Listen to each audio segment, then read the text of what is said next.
I mean, the end of the beginning. Everything in this podcast is the beginning of the end. Or just an end. Just the end. Just an end to the last end. The end, period.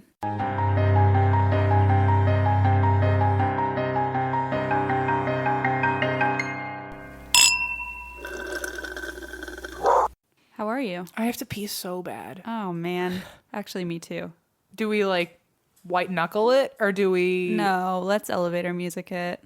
Okay. Can I count down the elevator music? What do you mean, countdown? Can I count it through? 3, 2, 1. Okay, are you sufficiently peed? Yes. And I also got to snuggle baby G. And I put him in a blanket cocoon, and then I put his head on a pillow, and then you know what he did? He was ungrateful, and he just got up and waltzed away. He wanted to follow you, but he accidentally took his blanket cocoon with him, so he walked down the hallway with a big comforter wrapped around him. So sweet. Yeah. Such a good boy. He's a love Are bug. you satiated from the bladder? Yes. And all other organs? And unfortunately, I'm refilling it with not alcohol again. I'm refilling my bladder with some natural coconut water. I had my Frappuccino on the way here. Oh, so you're at least fulfilling your milkshake part. Yeah, I regularly have a Frappuccino on the way here. It's just because you live an hour away now, I never drink it during the show. Yeah. Oops. Also, happy Friday. Happy Friday. We usually record on Thursdays, but what were we doing last night, Christine? We were doing a really great thing. We were doing a whole lot of stuff. We were watching a live reading of porn. Yes! But before you say, Mom, Dad, listen, it's not... The show isn't about porn. Well, it's not what it sounds like. It's just about murder. Yes. Yes. We were at a live taping or a live show of my favorite murder of my One can dream. Well, listen, of My Dad Wrote a Porno. Mm-hmm. One of our favorite and first podcasts we ever listened to. And this was their first show in America ever. And it was only like 10 minutes down the road from Christine's house. It was so fucking amazing. It was at the Orpheum, which is a gorgeous theater. It was so fun and interactive, and they read like a hidden chapter that they hadn't read on the podcast before. If you guys haven't listened to the podcast, please do. It's so funny. It's the best. And we also got to meet one of our fans. Yes! She's a listener of And That's Why We Drink. I can't believe it. We were Instagramming about it, and she sent us a DM like, hey, I'm here too. And so we met up afterward. Yep. And it was Erica and Albert. Yes. Yeah, they were great. So Erica was so sweet, and we got a photo. And she had her sweatshirt had the Ho Don't Do It Ouija board on it. Yeah, the Garbage Humans hoodie. It was so cool. And apparently she talked to the woman who runs Garbage Humans, and she was like, yeah, we've gotten a lot of And That's Why We Drink listeners buying out our Ho Don't Do It Ouija stuff, which like sold out. Which I'm kind of bummed because I'm like, I want all of it. So. But also, you guys are the reason that someone's merchandise is sold out. It makes me so happy. So thank you. Thank you. And speaking of merchandise, here we got this. Oh my. Okay. And also, I know a lot of people have been posting like they didn't get to my gift or they never mentioned it. But I promise we just get so much stuff that it kind of piles up and then... Hair flip. No, I don't mean it like that. I know. But we're very grateful. It's just like there's so much to appreciate in so little time that we like how to juggle it all is a mystery. Yeah, and it's hard because like I'll pick them up on Tuesday and then by Sunday like it'll be in a pile and I'll get to a couple things. So I promise like we have it all. We set everything up. We pin all the cards and maybe we'll just do like a monthly a monthly picture of our studio, that way you can see whether or not we got it. Like, I want to post some more photos. We'll regularly start posting photos of our studio with like, and we put everything up, so like we might as well just, you can see the updated room every month. Like we promise, and we geek out every time we get it. And I'm sorry if we don't give like personal mentions every time. We really try to, but sometimes it's hard to get everything. But we've got some amazing letters, and Cathartic Crochet on Instagram reminded me that she sent this belated holiday ornament. I'm going to show it to you. That's amazing. It says ATW. That's amazing. It's the Ghostbusters sign. It's a Ghostbusters, and it's crocheted by hand. It says ATWWD in it. It's super cute. So That's amazing. That came, and I keep forgetting to like tell Em about everything. Yeah, every time I get here, like things are all... Remember the days when you used to like wait until I was here to open something? I don't wait. And now I just show up and I'm like, oh, that's nice. What's this? And she's like, oh yeah, a listener got that for us. And I'm like, what? Literally, Em shows up and goes, oh, why did you get an oil painting made of Geo? And I was like, oh no, Clarissa made that. Or I saw Clinton sent us some really cool stuff, and he sent this. What is the frame? I don't. You describe it. Okay, Clinton made a print and he posted it on Facebook, and I was like, I want that. And it's framed now. And now he mailed it. Well, he mailed it in a frame, and the frame unfortunately broke. So I Oh no. had a new frame, fortunately, that fit perfectly. And it says, in this house. Oh my gosh, it's downstairs. I haven't. In hung it this up yet. house, we say fuck. Nope. No. Wrong. Well, I mean, we do. That's what we do in this house. Not though. wrong. Not wrong, but not correct. Under my roof, but definitely says drink wine and worship Geo. Yeah, it says we talk about murder, drink wine, and worship Geo. Yes. And it's like this beautiful font that he hand drew, and it's gorgeous. So we have that framed. But I showed up one day and I was like, oh, that's nice. And she was like, oh yeah, Clinton. And I was like, oh yeah, Clinton. Right, of course. And he mailed cards that are downstairs that I'll give you the cards. They're really sweet too. Aw. He wrote a really sweet message in my card. And gave Geo a toy. And gave Geo a toy. I actually read your card, sorry. Yeah. It's very See? nice. Well, Whatever. I'm going to put him on the bulletin board. I know. Okay, and then this is from, here. Em and Christine, with each new episode, I want to give you more and more socks. Nice. I can't dream of anything better than That that. sounds so nice. Thank you for doing what you do. Cheers, Julia, at Socksmith. You know, Socksmith.com.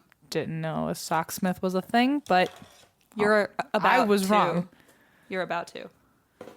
Tell me Please everything. behold the socks Oh we my received. god, several. Oh my god, that's at least like 15 socks. Oh my god, wow, that's a lot of socks. And Socksmith. stickers. Oh, her stickers are sock shaped. Oh, that's a good time. Obviously, this is mine, the wine socks. Okay, obviously, yes. It literally is a heart with a ribbon over it that says wine. Obviously, these engagement ring socks are my socks. Okay, so where are mine? Here's some puppy socks. Okay, so those are Geo's socks then. Got it. All of these are Geo socks in the end. We all know. Geo loves socks, by the way, Socksmith. It's really a Merry Christmas to Geo today. Oh, wow. Yes, these are mine. They are definitely milkshakes. Milkshakes. Actually, you know, if we're being realistic, They're it's boba tea. Do you like bubble tea? No. Oh. But I like tea and I like fun. Have you had like the right bubble tea? Like, Don't be that way. I don't like it. okay. Let's just bygones be bygones. But you haven't tried tofu in the right way. Right, okay, yeah. I'm sure I ice haven't cream? met the right man, too. What is Ice this? cream. Ice cream. Yes, love it. I want all of these. Thigh-high blood socks. Love a good thigh high. Come Love on. blood. Halloween, man. Oh, Ice man. cream sundae. You shouldn't have socks. Wine. Smith. Okay, well, this is yours. We'll put that. Jesus, that's a lot of socks. Guys, She's not even drunk. I don't do well when my equilibrium is off when I'm sober.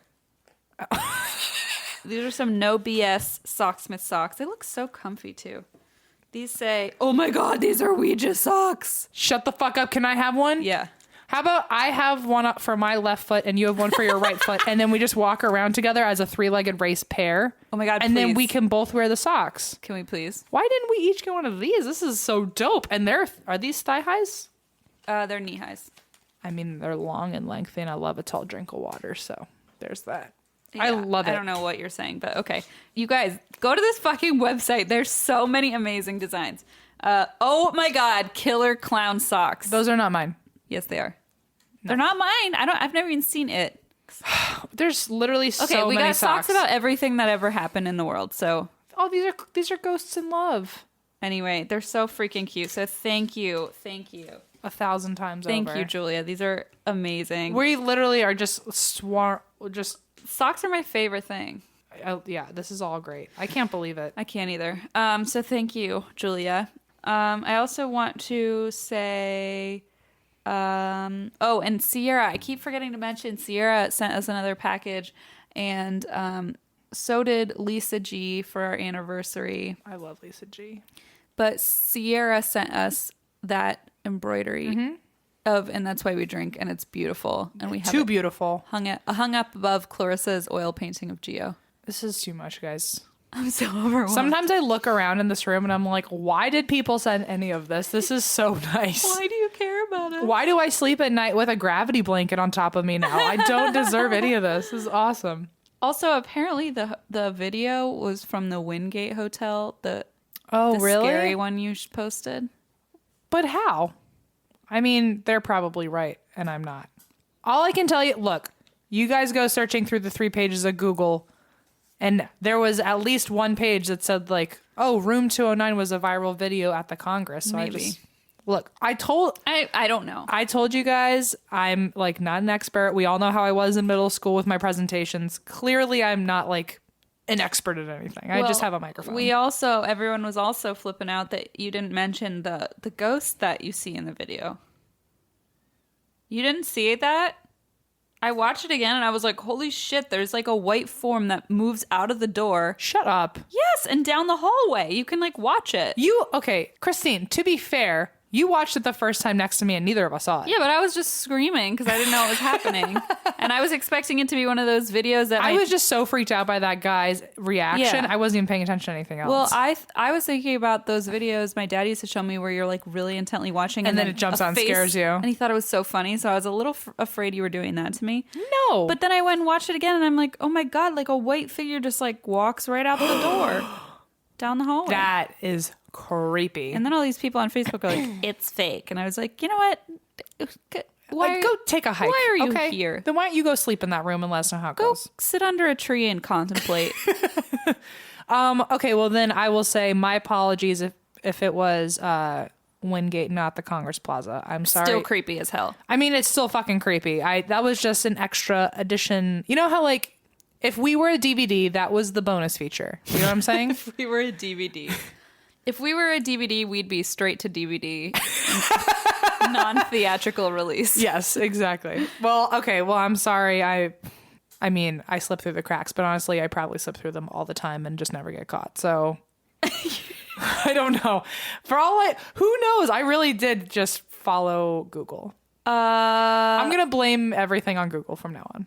Last thing I have to say, something really funny happened. So, thanks, priests. Oh, are priests mad at us now? Listen, thanks, priests. A priest said, shit. You're welcome. Really? Yes. Wow. I thought that was going a very different direction. So Kate Ratcliffe, CATE _ Ratcliffe, tweeted at us. She's an Anglican priest. And she said, you're welcome. She's okay. You know what? That's a priest I can totally get behind. My fucking favorite. Okay. You're our favorite priest ever. What's her name? Kate. Priest Kate. Thank you, Priest Kate. Priest Kate Ratcliffe. I think from now on, she's the poster child for all great priests. I believe she's Canadian also. Don't you do that to me. Don't want to. Don't you do that. Not here. Not now. Not like this. Holy crap, Em. Someone's going to call the police on me in a minute if you keep talking like that. That's just a romance novel waiting to happen. So anyway, can you just tell, do you have anything else to tell? Because if not, I have something to remind you to tell. Oh. Please tell about your sister's class. My sister's class. Oh, yes. Thank you for reminding me. Wow. You were on top of shit Because today. I just wanted it to be said. Yeah, so my sister, her name's Caitlin. She's one of many. And hi, Caitlin. Reminder to everyone who asks how I could possibly be an only child and have siblings. They are step siblings. So I'm the only blood-related human being between my two parents. Actually, Em's in a cult and they call each other sisters. Actually, I'm the cult leader, and I just call them brothers and sisters so they feel like they're my equal. That's the gag, really. She is my little step sister, although I have just been in so many Brady Bunch situations with my family that I don't believe in the word step. Family's family. So my sister, Caitlin, she is at school right now at VCU. Virginia Commonwealth. Mm-hmm. Oh my God! It's in Richmond. And she was in a forensic science class. Dope, by the way, following in my footsteps. So yeah. She's welcome. And she texted me a picture of her class up on the board. and she was saying that her professor literally stopped class God. not knowing that she's related to me in any way. Her professor stopped class. I don't know if she stopped class or maybe like a tab was open and then she felt like the need to explain herself. I don't know how this began, but she sent me a picture of the teacher on our and that's why we drink.com website. Oh no. And she had stopped her lecture to talk about how we are so funny that she apparently pees herself laughing. A professor said this during her lecture to several students. And Mrs. my 8th grade English teacher, are you listening to this? Because you told me I could never write and be successful. And I made a professor pee her pants. And you write for Nickelodeon. Well, there's that too. But so she sent me a bunch of pictures of my website on her professor's like projection board. And That's crazy. And was like, I don't think she realizes she doesn't know who she's talking to, but I'm literally watching her on this website right now talking about how funny you guys are. And so I said that I would give my sister a shout out. And if that professor, the forensic science professor at VCU, who went on our website, if you listen intently enough and follow us enough that this Sunday you listen to this episode, her name is Caitlin. Give her an A. Her name is Caitlin. And also, I'm sorry that we announced that you peed your pants on the internet. I like to think it was metaphorical, just to save yourself some face. I like to think that it was not metaphorical. Also, I like to think that you are around our age. You're not like a professor that's like Oh, I like to think that you're like 90? No, but like a dope ass grown up. Okay. Who knows who I cater to? Not me. Whoever you are, I appreciate you. You've got great taste. Anyway, that's the shout out that I want to do. Also, I do have another family related story. Wait, can I quickly add on to that? Yeah. So the best part is that I look closer at the photo. And the portion of our website that is literally on the projection in front of the whole classroom just says M's hairy torso. Because it was the title of one of our episodes, and Em was like, I never thought I'd see my hairy torso up on a projection in a college classroom. But it's happened. But there it is. A lot of weird things have happened in the last year. It's a weird world. Anyway, kind of proud of myself. I'm very proud of that professor. The other thing I want to tell you is my stepmom called me. And I'm saying stepmom. I know I just said I don't believe in the word step, but I also respect my mother. So just to deviate between the parents, my stepmother, she has a sister who passed. Oh no. Several years ago. And my stepmom's also Wiccan, just as a fun fact about her. I don't know if that like makes the story make any more sense to people, but she's a big believer in the spirits and the ghosts and all that kind of stuff.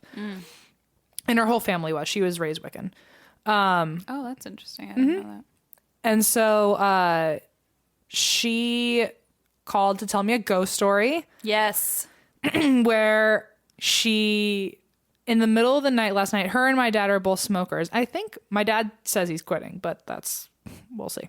So he's been quitting since I was born, I think. So they are both smokers, and I guess my dad went to bed early, and so my stepmom was out by herself, and she went to go smoke a cigarette. So she was outside, and all of a sudden the wind like picked up in a really creepy way, where she said like the air was like that weird, like creepy silent. No. Like it was too silent. And she was kind of trying to figure out what was going on, looked around, and outside, they live out in like in the sticks, like in the middle of the woods. And she was looking out into the trees, and she said that she thought she was like kind of hallucinating. Like the leaves like started moving like they were liquid. And this was like in the middle of the night too. Oh God. So she's all by herself. It's really creepy. The wind is like picking up, but there's like no sound. And then the trees look like they're moving like they're water. And then all of a sudden this black mass just kind of came out of the woods. What? Towards her.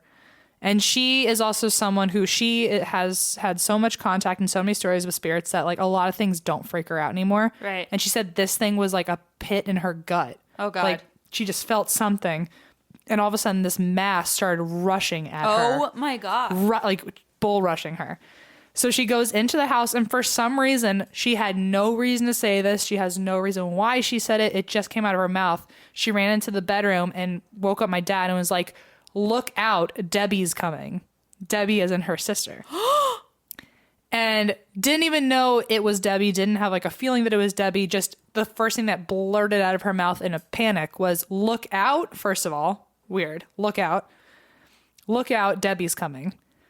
And What? so she was freaked out. My dad is relatively open-minded. I mean, he lives with a fucking Wiccan in the middle of the woods. So like, what do you think's going to happen? You gotta be. But he's also still like, he just doesn't think about it a lot. So that stuff doesn't really gravitate towards him. I just think if you're not putting the energy out there, it doesn't really show itself often. Sure. So, he like didn't challenge her on it, but was like, okay, I'm going back to bed. Whatever. Like, okay, Debbie's going to get me. And then my stepmom was like, I guess that was kind of weird, but like, there's, I don't really know why I would think that. It's not like it's her birthday or anything like that. Like, no, there's no reason for her to have just shown up like that. Went to bed and then woke up the next day and called her mom. And her mom was like, how did you handle last night? And my stepmom was like, what are you talking about? What? Apparently, Debbie also had 2 kids. Both kids called their grandma, my stepmom's mom. They called her that night to say that they were totally freaked out. And they were in 2 different areas too. So they had 2 individual stories, independent of each other, that their mom came to visit them that night. What? And so my stepmom's mom was like, I'm assuming that if her children, had visits from her, her Wiccan sister might have also had some sort of contact. So how did you fare last night?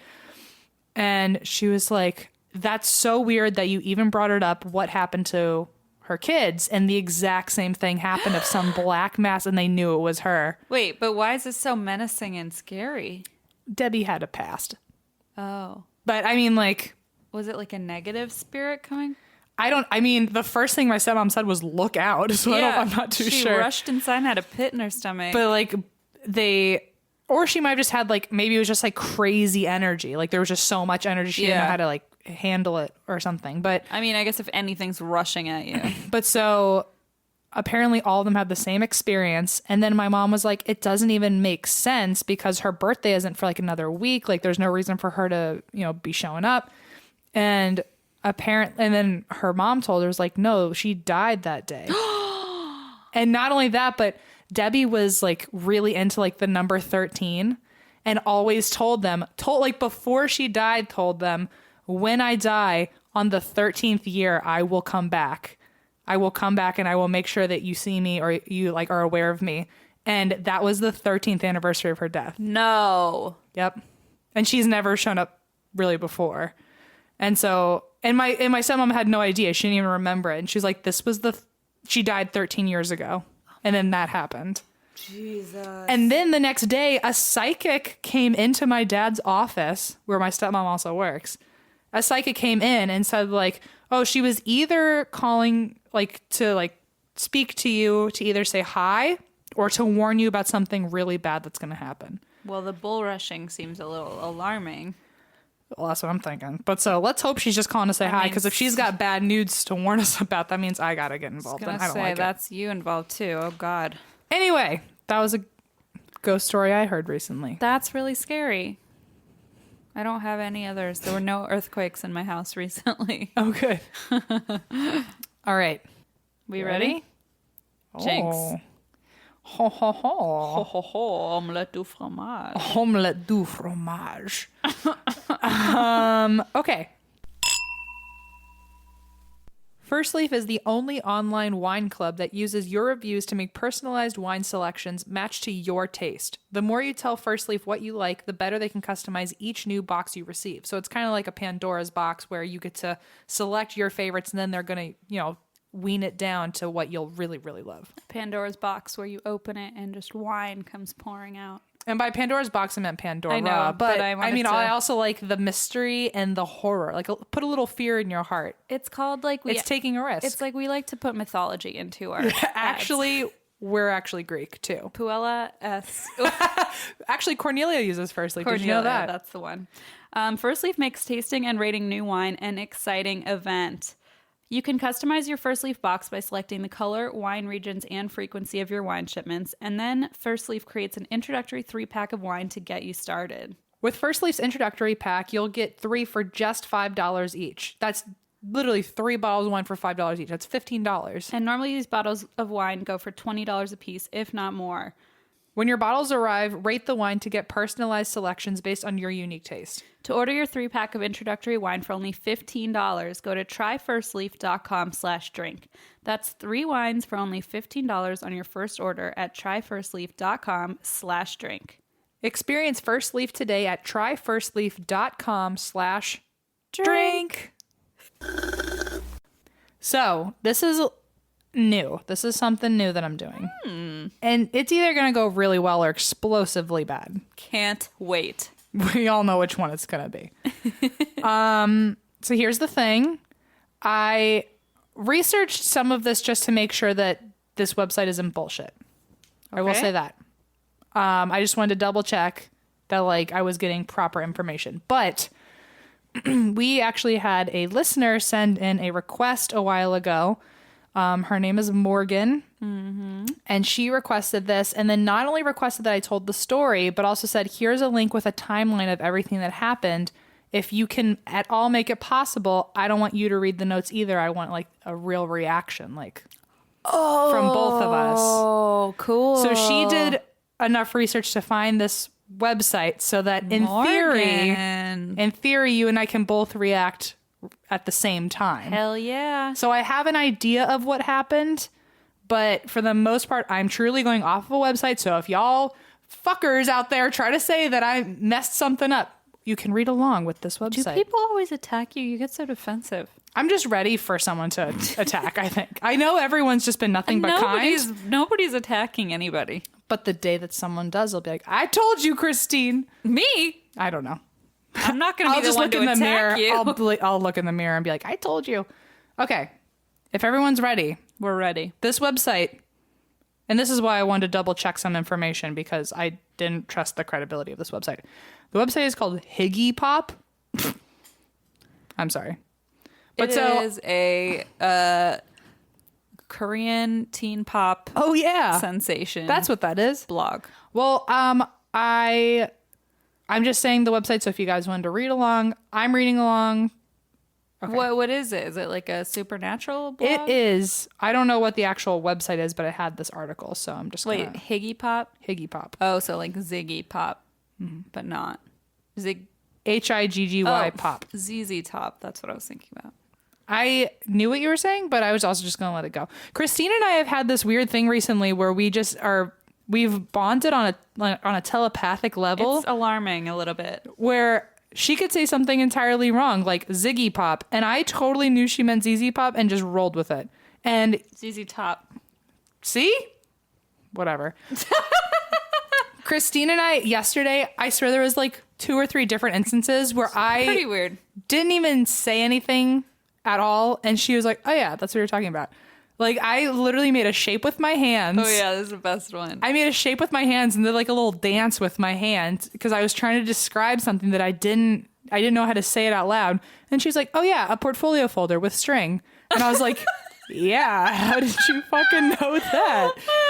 But like, that's been happening so recently lately. Weirdly enough, I got the image of what you're talking about in my head. It's because we see each other way too much. It's really but crazy. It's becoming very weird where I feel like probably half of our... Have you ever thought about that? That half of our conversations are probably totally contorted and twisted, and maybe we're not actually using the right words, but you and I just read each other so well that maybe we're reading through the bullshit. Or like an outsider would be like, I don't know what's going on. Maybe if we listen back to this podcast, we'll be saying totally different words and we don't even know it right now because we just get each other. Oh my God, everyone's like their own language. It's just fascinating. It's a cultural study.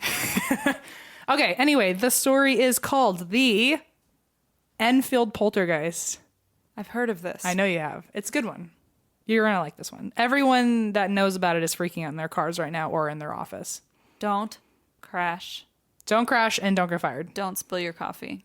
And don't do that snort laugh that you guys tweet about. Don't you do that. You'll get caught. Be quiet. Play it cool. Look, Deborah. Look, just Debbie.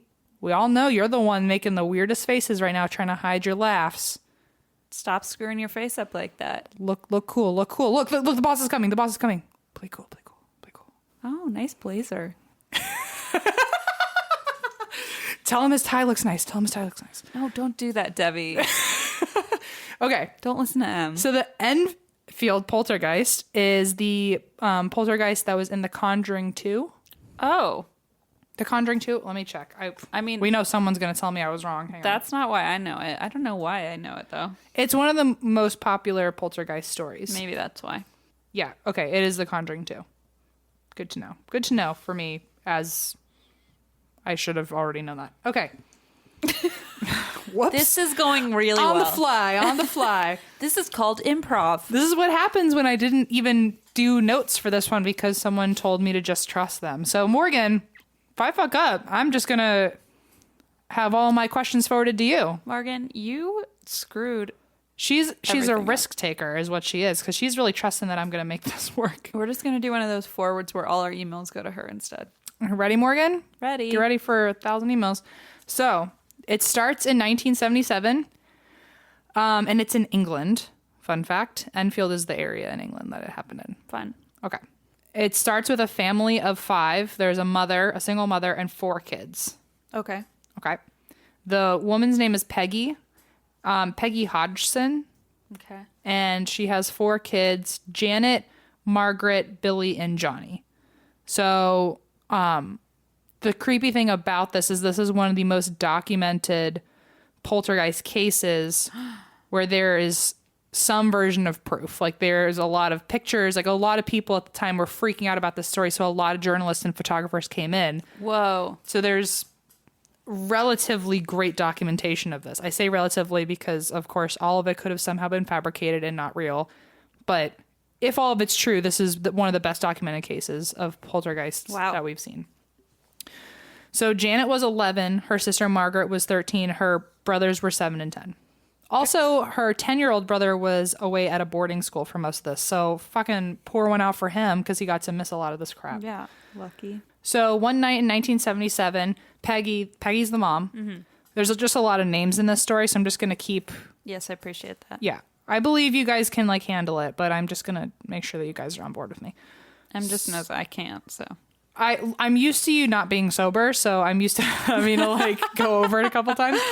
So Peggy, the mom, one night around 9:30, she hears a noise coming from one of the bedrooms upstairs, and she tells the daughters, hey, quit it. Don't be making so much noise. You got to go to bed. And they were saying that the noise is actually coming from a chest of drawers near the doorway. No. And so the mom actually ended up right away witnessing it herself. Oh, boy. So I guess she saw the drawers shuffling by themselves. And then I don't know if she thought it was a prank or something, or maybe there was someone else behind, in it, maybe shaking it.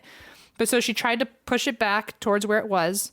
And then she was walking away, and it literally started shuffling towards her. The thing was literally the little the chest, out of Alice in Wonderland. It was walking. It was literally walking, waddling. Oh God! And then she was like, "Ha ha ha!" You guys are clearly pulling some sort of prank that I'm not getting, and tried to push it back. Then the third time, it was waddling behind her again, and she turned around to shove it, and this time it wouldn't move. It had turned into heavy stone, and there was no way she could shove it on her own, as if some sort of, quote, invisible force was stopping it.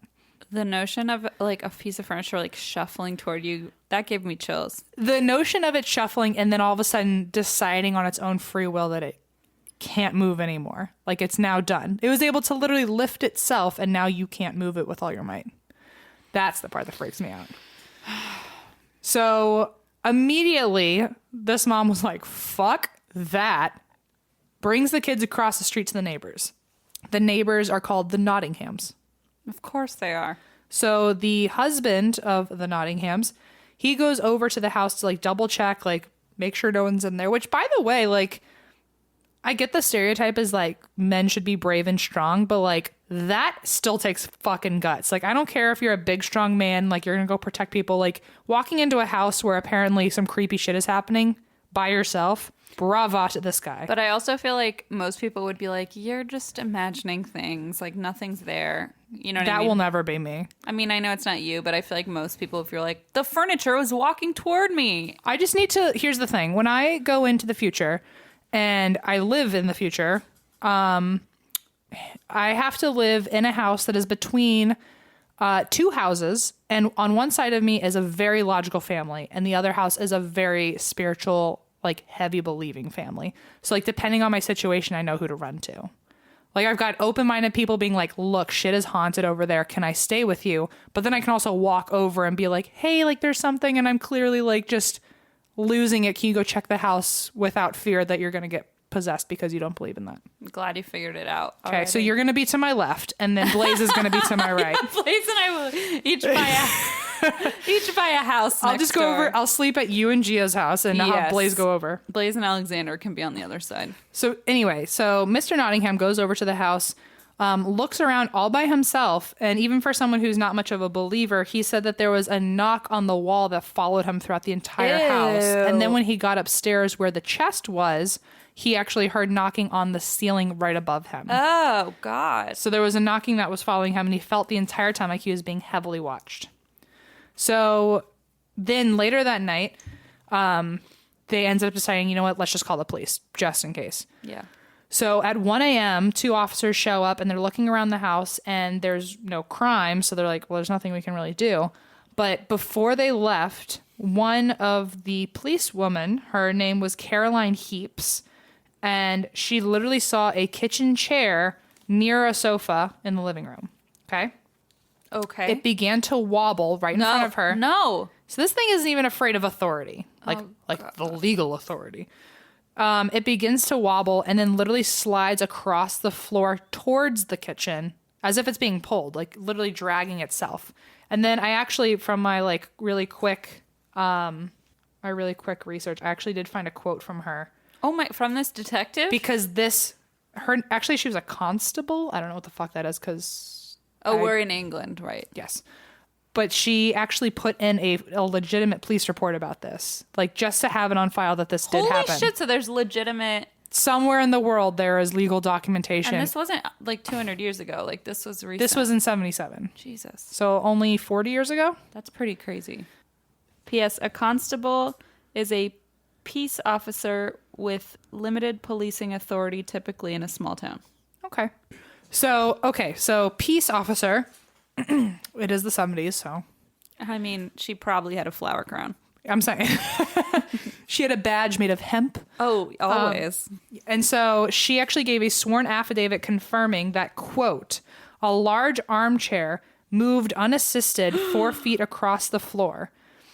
She said that it was not a police matter, and so there was no way that they could help.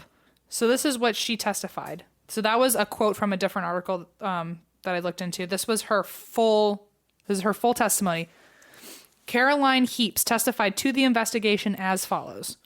On Thursday, September 1st, 1977, at approximately 1 a.m., I was on duty in my capacity as a policewoman when I received a radio message to 284 Enfield, or Wood Street, Enfield. I went to this address where I found a number of people standing in the living room. I was told by the occupier of this house, that strange things had been happening during the last few hours and that they believed that the house was haunted. Myself and another PC entered the living room of the house, and the occupier switched off the lights. Almost immediately, I heard the sound of knocking on the wall that backs into the next door neighbor's house. There were 4 distinct taps on the wall and then silence. About 2 minutes later, I heard more tapping, but this time it was coming from a different wall, again in a distinctive peal of 4 taps. The PC and the neighbors checked the walls, attic, and pipes, but could find nothing to explain the knockings. The PC and the neighbors all went to the kitchen to check the refrigerator, pipes, etc., leaving the family and myself in the living room. The lights in the living room were switched off again, and within a few minutes, the eldest son pointed to a chair which was standing next to the sofa. I looked at the chair and noticed that it was wobbling slightly from side to side. I then saw the chair slide across the floor towards the kitchen wall. It moved approximately 3 to 4 feet and came to rest. At no time did it appear to leave the floor. I checked the chair, but I could find nothing to explain how it moved. The lights were switched back on. Nothing else happened that night, although we have later reports of disturbances at this address. What the hell? So that is real, guys. Just to hear an actual legitimate... Like a police officer, because you always think in horror movies, oh, call the cops. And then this is like actually a cop that believes you. And she's like, I don't know what the fuck's going on. And she's like, look, there's nothing I can do at this point. So anyway, are you good? Just turning up the volume on my heated blanket. Oh, must be fucking nice. I'm free. Hey, you have your gravity blanket that you were supposed to bring. Well, I was supposed to, it's on my bed where it's supposed to be. I mean, you told me you wanted to record with it every week, so You're right. I need a second one, guys. I didn't. All right. Okay. Okay, so after that happened, another couple nights of strange shit started happening, and so they didn't know what to do. Clearly, the cops weren't going to help, and the cops literally said there's nothing we can do. So they ended up calling the Daily Mirror, hoping that they could somehow help either find them a journalist or find them an investigator or something along those lines. So a reporter named Douglas and a photographer named Graham, they became like regular people that were at the house throughout this entire thing. The Hodgsons were next door at the Nottinghams, their neighbors. They were staying with their neighbors when the journalist showed up and looked around, but they didn't really feel anything unusual. They didn't see anything unusual. The whole house was empty. Nothing was going on. So they decided they were going to leave at 2:30 in the morning, and they told the family, hey, it's all clear. You can go into your house. Like, as far as we know, there's nothing going on. The second that the family walked into the house, marbles and Lego pieces from, like, the toys scattered around the house were being hurled at the entire family and the journalist and the reporter. Why do they do this with toys? It's so creepy. Both men witnessed all of these objects getting flown at them by no one, like just shooting out of the room. And they had just been in there, right? Yeah. Ugh. And one of them was hit in the head by a Lego brick, which I think is hysterical, that literally like bullets of Legos are getting shot at people. And he gets one Lego brick to the head, and that's the thing that got mentioned in this fucking story. I was about to say, do you think it's like so dramatic? I mean, do you think it's worse? I already know the answer in my mind, but do you think it's worse to get pelted in the face with a Lego or to like step on a Lego? Step on them in the dark. Always step on a Lego. Like, they should stop complaining. That's hell's carpet is made of Legos. Yes, thank you. So anyway. The red carpet into hell. You know, Satan just wakes up every morning and, you know, really gets his feet deep into the Lego pieces on the ground. Oh, yuck. So anyway, after that, a senior reporter also became attached to the story. His name was George, and he visited the house. And he also brought another photographer named David. And this story was already blowing up like wildfire. And the Society for Psychical Research ended up heavily getting involved. Okay. They ended up having a new investigator recently join them, and his name was Maurice Gross. Maurice Gross was a big guy in this story. We got I know. Maurice, a Douglas, a David. So far, I'm telling you to remember the Hodgsons, which is the main family, Peggy and her kids, and then the neighbors, because they have been very helpful so far. The Nottinghams. And Maurice Gross is so far the most important of these investigators. What were the two journalists again? Douglas and Grant? No. Graham.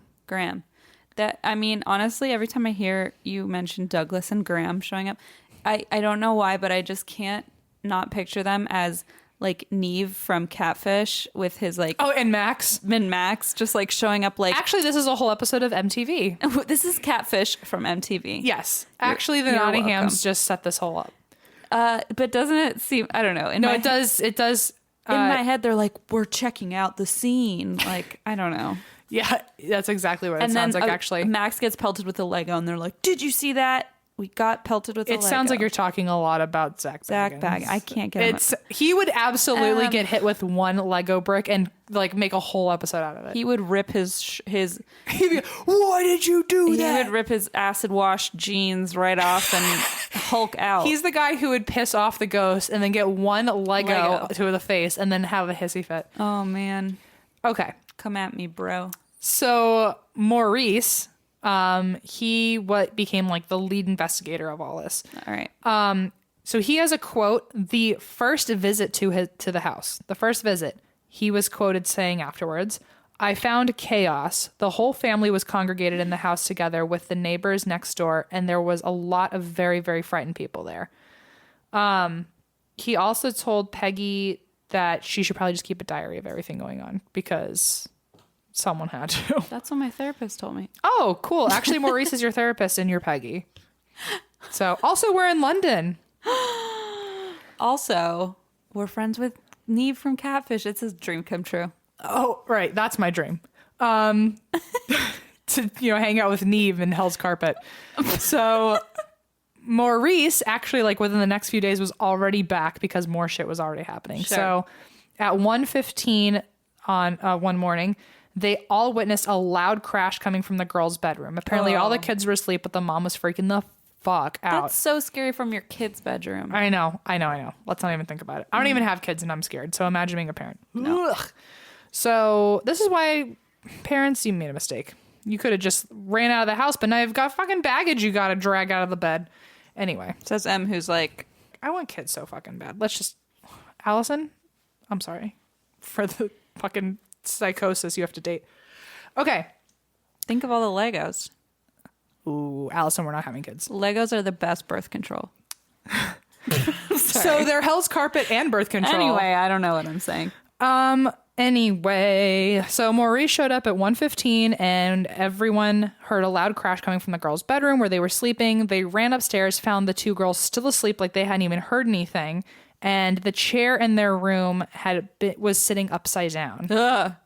And it was one of those... the girls hadn't heard anything? Like the girls slept through it. Like it didn't want them to hear. Whoa. It's like it wanted the people that were awake up. to hear. It's like enticing them to the bedroom. Fuck. And then the chair was upside down.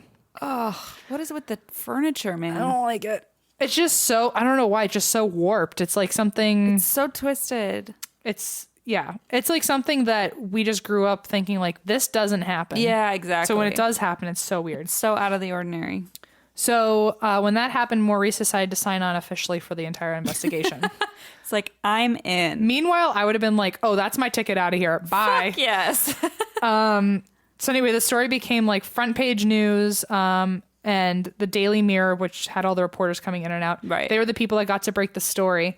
And they described that the family was living in fear of strange goings on.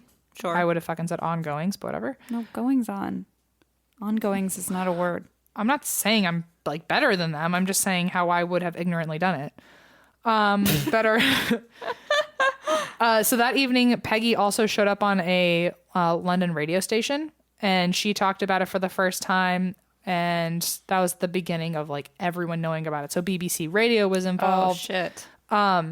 They ended up also having another journalist come in who said that not only did she like come into the show, but like literally came into their house to do more investigations. She witnessed a chair move and shake, and then she watched a bed move and shake by itself. Mm-mm. And she also interviewed everyone in the house. And there's a lot of interview footage. There's actually also like documentaries, mockumentaries, movies. Like you can find so much about, like even the kids were interviewed. It's a wild ride. Jeez. So then this is another guy that you have to know. And it's easy to remember this guy's name because his name is Guy. Guy Playfair. Whoa, what a name. I know. So his first visit to the house, he was also another investigator. Like he was part of like that whole community. He was part of like that whole research group, and he was also an author, and he had written a bunch of paranormal books. He also wrote another book about the Enfield poltergeist. And after he actually, it was funny, he wanted to take a break, like he wanted to take a vacation after like investigating and writing books about ghosts. And he was like, I'm gonna like give myself a minute. And then they were like, you have to go check out this house. And he was like, okay. It's like out of a movie. Like, I know. Finally, I'm free from all my... And it's like, oh, they just keep reeling me back in. duty calls. So Guy made his first appearance to the house that night. Mm-hmm. And it was the first of 180 visits to the house. Holy Which in crap. 25 of those nights were all night vigils. No. Yeah. So the family, like, I guess also wasn't just staying with their neighbors. They were also staying with Peggy's brother, John. So they were staying at that house for a while. And so it was Peggy's brother, John, and John's wife. Okay. At one point, and this isn't just next door. This is like on another part of town. Let's remember that.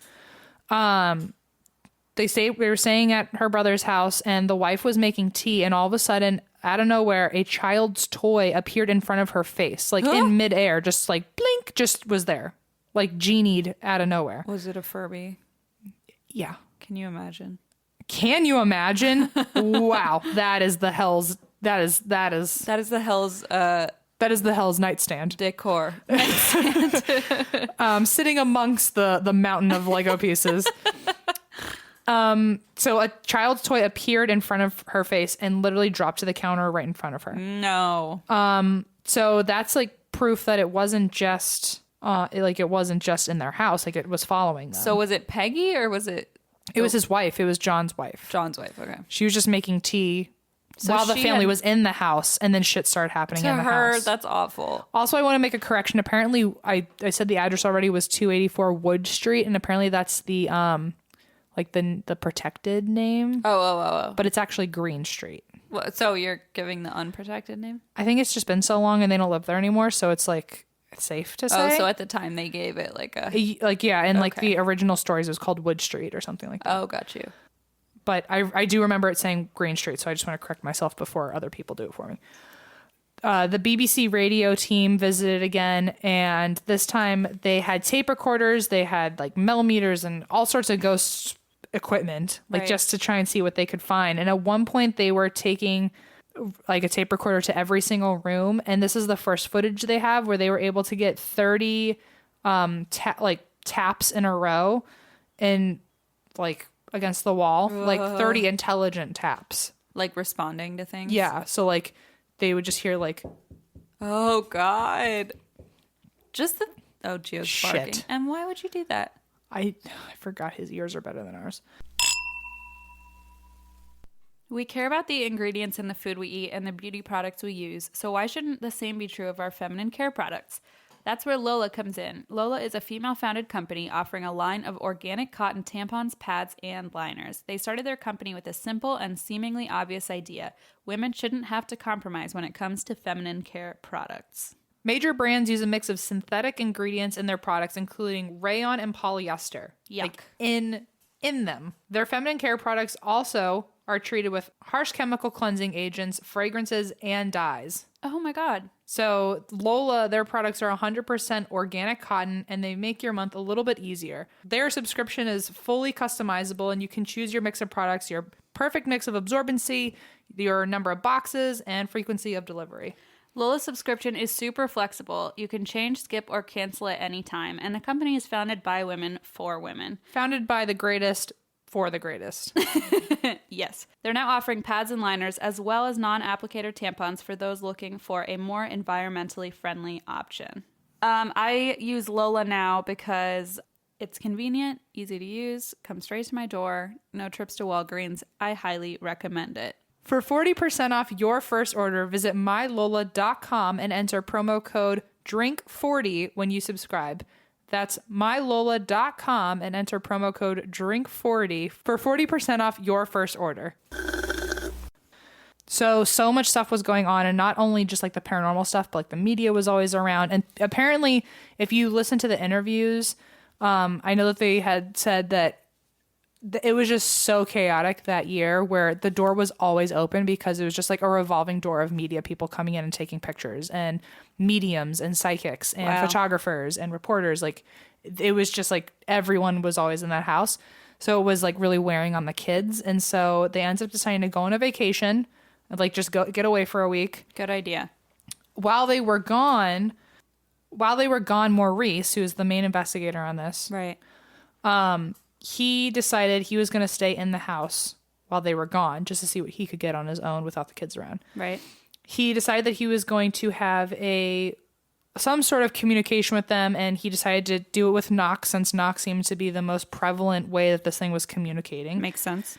And he started off by trying to ask like simple math questions. That way he could guarantee like he wasn't getting like a random knock. So he'd be like, what's 5 plus 5? And then wait for 10 whole knocks in a row. What if he was like, what's 38 times 11,000? Well, then he is much smarter than me. I don't know. Or not, because then he has to listen to like... Or not. 800,000 knocks. Yeah, I meant smarter as in like, oh, he can do math really fucking well. Oh, yeah.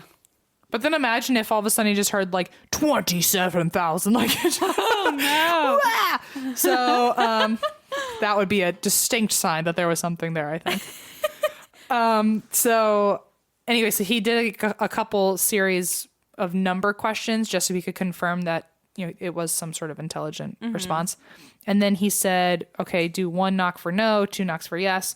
And he asked, did you die in this house? And he got a yes. And then, so questions like that kind of kept going around. And then eventually he only got a response for, like, how it's like either 1 knock or 2 knocks for no or yes. Yeah. After a series of questions, eventually the ghost just started answering with 3 knocks. Okay. Which isn't one of the options. And so Maurice was like, are you trying to like play a trick on me? Are you trying to like have a game with me? Like, do you think this is funny?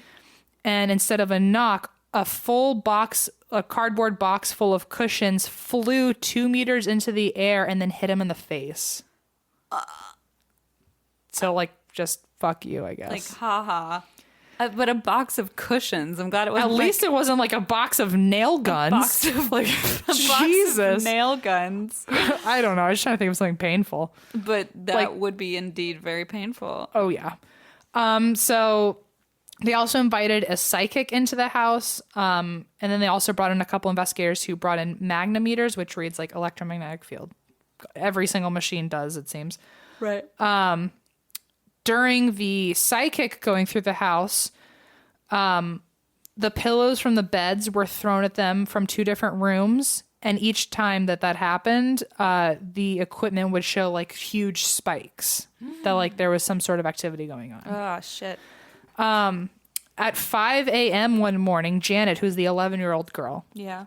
And the most important of all the children in this story. Janet, she was obviously scared in this house. And a lot of people had said, well, why don't you just, if you think it's trying to say something to you, leave a paper and pen out and see if it leaves you a message. Like fucking Santa. Like, leave it cookies and see what happens. Oh, my God. So she literally left paper and pen all around the house and then literally spoke it into existence and said, leave me a message. How that gives me creeps. 5 minutes later, this seems pretty unbelievable to me, but 5 minutes later, this is what this website says, and I'm not going to deny it. 5 minutes later, she found a note that said, quote, "I will stay in this house. Do not read this to anyone or I will retaliate." That sounds too specific to me. You think? Yeah. Like, for what reason? It just sounds a little fishy. Like, it sounds like if I were a skeptic, I could easily play that off as like, that's a kid playing a prank. That's one of the siblings playing a prank. I mean, that's one of the investigators really wanting a story covered and like not seeing any proof. I mean, like, I feel like no matter what it said, it would be easy to like. I know, but it's so wordy. Like when people do get either the courage or the stupidity to talk to a spirit, fair. There's always like 1 or 2 word answers. It takes a lot of energy to write a fucking and to write paragraph. To write 2 whole long sentences just seems really taxing. Like, it'd take a long time. Yes. Although it can throw a box of nail guns. I mean, pillows. There it is. So who knows? You're not wrong. So remember, the kids are staying in. The kids and Peggy are both staying at Peggy's brother's house. Mm-hmm. So one day, John, who's Peggy's brother, went into the girls' bedroom to check on his nieces to see that Janet was sleeping on top of a radio. What? Which was on top of a chest of like a drawer, like a what? Like a clothing chest. So like not in her bed, like and like a radio. I imagine it's like the size of like a fucking lunchbox or something. Like then it was like a microwave or something.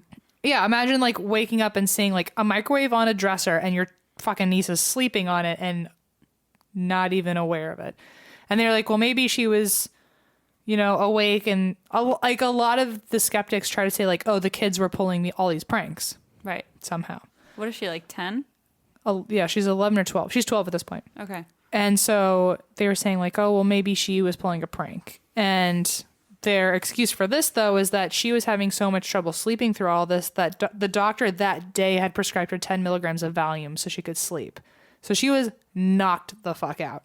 And she was sleeping on top of a lunchbox microwave radio. That thing that we all had. Go to Zola and buy me one off my registry. So, wait, so people say the Valium Like, she should have been unconscious and not able to have climbed up there to pull the prank. I got you. Although, But other people could say sleepwalking. I was gonna say, although maybe it affected her sleep, and yeah, who knows? Who knows? Either way, it's fucking creepy as hell. So, multiple other times, Maurice, the investigator, found Janet asleep under her bed. And according to Maurice, she was completely limp, as if she was entirely unconscious and maybe not even alive. Ugh. Apparently, after that, Maurice was like checking in on them a lot more and like just being like, okay, are you good? Are you alive? Wake up, look alive. So Maurice went into the room the next night, and Janet and her mattress had been thrown across the floor. What? With the mattress on top of Janet. I said Janice, I meant Janet. With the mattress on top of Janet. And 20 minutes after that, the mattress was back on the bed, but she was flung into the corner. Wait, like he saw her flung? He like saw the aftermath. So again, she had skeptics been are flung. like, she could have set it up to look like that. What a weird But psycho little girl, if that's the case. if that's the case. That's its own story, if that's the case. So then another medium comes and offers spiritual help and shows them like examples of things that the psychic has already been able to do with past clients, where she got them to like under hypnosis like draw pictures and stuff like that about like what was going on. So since Janet's the one that's been the most affected, they decided to try that with her. And she drew 9 different pictures, all of them featuring elements of blood, death, and knives. She also drew these images while she was semi-conscious and has no memory of drawing them. Oh my god, oh my god, oh my god. So another night, this is nearing the end of 1977. Okay. So like this was like 14 months of hell. Like this just kept happening for over a year. So one night after 1 a.m., Janet was pulled from her bed while sleeping, and she was described like she wasn't described. She described it herself later in an interview that she felt like she was being pulled by the arm. But what makes this different than all the other times she'd been pulled out of bed, because she'd been pulled out. She was so fucking used to it at this point. Flung onto a microwave. The thing that made this one different is that Maurice saw it happen, watched it happen, and not only did she get thrown from her bed, but before she got thrown out of her bed, her bedroom door opened by itself, and Maurice is watching this. The door opened by itself, watched her get flung out of her bed, and then an invisible something was dragging her head first from her bedroom floor, through her bedroom door, into the hallway, and then down the stairs head first. And she slept through the entire thing. Head first? Like was dragging her, like almost like dragging her by the hair. Was she and like on her back, or was she like standing? No, it was like it was dragging her. So like imagine like someone's dragging her by her hair and then walking down the stairs, and she's like, her body's like following it. So it's like she was Maurice not like, he wanted to see what happened, I guess. he was like, this is for science. It's a concussion. It's fine. But so she slept right through it. She was unconscious the whole time. Like it didn't want her to wake up. And she wasn't unconscious because she smacked her head on the stairs? No. She was sleeping. I imagine she wasn't. I imagine her head was kind of up if something was dragging her by the hair. All right. I mean, none of this makes fucking sense. I don't know why we would even argue that. You and I are on the same team here, first of all. So then a student physicist named David Roberts also joined Maurice on this investigation and recommended that a bunch of physicists were just fucking there, like doctors, to just make sure she was okay, especially since she's getting dragged downstairs. It seems like they need some help, yeah. They also needed physicists because right around this time, the investigators had also started to challenge this thing to start speaking. Like, no more bullshit with the voice. Like, come on, enough is already happening. Like, don't piss this thing off. Like, don't poke a bear. Don't be like, here, show us more of your powers. Yeah, right. So anyway, the voices began. Sure. Per request. And it, of course, decided to use Janet as its ventriloquist dummy. Poor Janet. She's like, I keep saying Janice. Janet, like the planet. Yeah, sure. Interplanet Janet. She's a galaxy girl. What is that? Schoolhouse Rock. Oh, God. So at first, like, it started with Janet doing just like whistles and like dog-like barks. And so also skeptics like to say, oh, she was 12 years old, about to go through puberty, and she was making a lot of vocal tics. She might have had Tourette's. So that's another skeptical thing, which I'm just going to bring up because someone will email me about it if I don't say it. So I like to pretend it's a ghost. So then I think people who listen to this agree with you. You don't need to like staunchly defend yourself. I feel like if I stop defending myself, then all of a sudden people will be like, well, what about this? And I just want to cover all my bases. All right. I will say we've gotten a couple messages where people are like, how come like you don't ever cover the skeptic side? So here I am.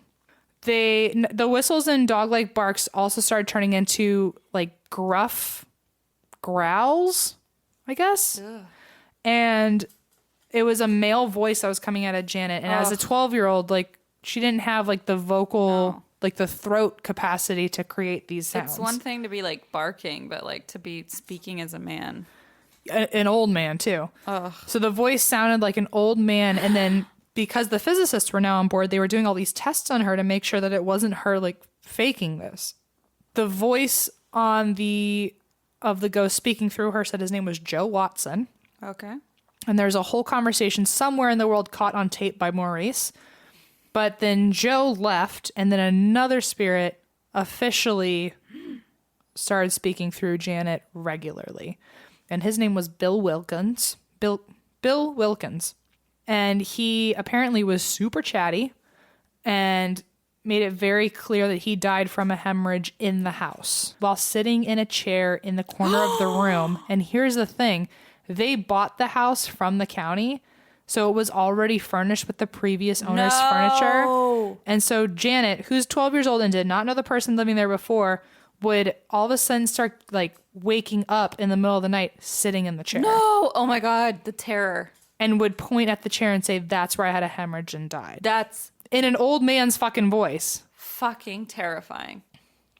And actually the exact quote, actually, you know how like there's a quote and then there's the dash and then like who said it? Like when you look at a quote. Oh, yes. The who said it, like the dash and then the name is Spirit of Bill Wilkins. But the quote is... how do you put that in MLA format? Yeah. So the quote was, I went blind and I had a hemorrhage and I fell asleep and I died on a chair in the corner downstairs. Oh my God. So coming out of a little girl's mouth. They also found Bill Wilkins' son, and it was confirmed that is exactly what happened. So Bill Wilkins was a real person. Bill Wilkins was a real person and had a son. I think his name was Ted. And they asked him without bringing up any information. They were like, "So you had a father? How did he die?" And described the exact same story. No. So, Bill needs to leave this 12-year-old girl alone. I'm saying. So then December 15th, 1977 was one of the most important days because the girls were sleeping. And one of the physicists, his name was David. He was like, they were just like on 24-hour watch at this point. While they were sleeping, all of a sudden, David was sitting outside their bedroom with a camera so he could see what was going on inside the room. And all of a sudden, objects such as pillows and books started moving around until several objects in the room in unison levitated. No. One of the things that levitated so high that it also forcefully got thrown upwards out the window was a red cushion, and it landed on the roof of the house. Imagine the arc, like the perfect throw that a ghost had. It went out the window and onto the roof of the house. So like upwards. Like almost like a half a circle. What? The investigator said that it couldn't have been thrown out the window because the window was hard to open and it would have made a noise that David would have heard. So it just kind of just fucking showed up on the roof, like almost went through the roof. Kind of like how in that other story, yeah, I don't know, either went through the window or went straight just through the roof and just showed up there. And then didn't he, you said he saw it go through the window or no? He saw everything levitating, and then this red one, he saw it getting somehow like thrown or more violently handled, and then it also ended up on the roof. So they don't know like the middle part. They don't know its journey to the roof. Well, apparently someone else does. What? Because one of the things that the poltergeist did not think about was passersby. Thank you. Yeah. Goings on, passersby. You wouldn't say bypassers because that's a different word. People walking across the street. Jaywalkers. Walker's J? Yeah, that's the one. So hadn't taken that into account. However, there was a woman named Hazel who was in England, you'll have to describe this one to me. All right, like as if I know. Was a local... I thought you were telling me to describe it. Sorry. You'll have to describe the name Hazel to me right away. She was a lollipop lady. That seems like... Sounds like a great fucking job. It seems like sexual to me, but I don't know. Oh, I was just thinking like an ice cream man, but a lollipop lady, like just hands candy are you around. sure it's a lollipop? Because they call lolly... What does lollipop mean in England, guys? Because wait, what are they? I think it means the same thing, but an ice lolly is a popsicle. Oh, really? Yeah. Okay. Let's Google this real quick. I need to know. Oh my god, it's a crossing guard. Oh my god. I'm like, it's a lady of the night. I'm like, maybe it's an ice cream man. Oh my god. Okay, so a crossing guard, got it. I for sure thought it was like a sex worker. Oh, great. Well, it's not. It's a crossing guard. Surprise, surprise, guys. We all learned something today. So, Hazel, the lollipop lady. England learned nothing, but we did. If anything, I've learned that if you just call something boring a cooler name, people will be more intrigued. I want to be that now. I literally, when I thought it was a woman who just goes around and gives people candy legally, I thought that... Legally. I was like, that's my new job. Not illegally, though. Well, I was thinking like someone was like, oh, you want some Not candy like in my van? Pervert, right. Yeah. So she... Oh, okay. Proof that I'm reading this on the fucking fly because I read the first half of the sentence. Oh, come on. That said, Hazel, a lollipop lady. She worked on the pedestrian crossing outside of the Hodgsons' house. Although then we would have thought she was selling lollipops. Yeah, maybe illegally. Illegally. So she, around 11:45 a.m., was returning to work from her lunchtime shift. Also, returning from lunch at 11:45 sounds like a sad job. Oh, yeah. Well, if you do like 6 a.m. Oh, good point. So really hour. brunch. She had a brunch shift. She had a brunch.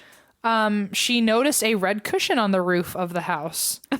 While she was looking up at the house, she heard a bang. So she was seeing this real time as this was happening. Oh my God. She saw a red cushion, and then she was looking up at the house, and she heard a bang and saw a book hit the front bedroom window. So she saw shit being thrown around in the room.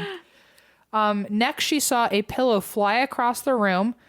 Quote, when I looked up, a candy-striped pillow hit the window as well. That came after the books, and I don't know if I was frightened or not, just fascinated. The windows were still closed. Then after a little while, I saw Janet. So Janet also ended up getting thrown around. Oh, Janet was being thrown? Yep. And that's how it was witnessed because this lollipop lady. I like how she specified that it was a candy striped pillow. I know. It sounds that right? Okay. I feel like she's asking to be seen as the fucking Willy Wonka. Deliberately turning this into a board game called Candyland. Yeah. Uh-huh. So anyway, she watched Janet levitate inside the bedroom window and described it as if, quote, Janet was going up and down as though someone was just tossing her up and down bodily in a horizontal position. How sad. Like as if someone had got hold of her legs and back and just throwing her up and down. Oh my God, this poor girl. It's almost like you know how you hold kids like flat and you just kind of like throw them in the air and catch them? Yeah. Like in a fun way.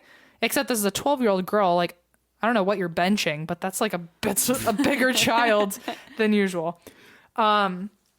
Hazel was not the only witness. Apparently, there was also a local tradesman that walked by and saw this, and his name was John Rainbow. Could we be making this up? This is a board game. Willy Wonka and the Oompa Loompa walked down by Hazel the Lollipop Lady and John Rainbow. This is not real. This is Alice in Wonderland. This really is. He was also passing the house, and he also saw Janet floating around the bedroom and even saw her banging against the window. Hazel, that's really scary. Hazel also said, quote, "I don't know if there's a bed underneath that window. I definitely saw her come up about window height, but I thought if she was bouncing, she would bounce back from her feet. She wouldn't be able to get enough power to bounce off her back to come up that high again. But she was definitely laying horizontally, coming up and down multiple times." How scary.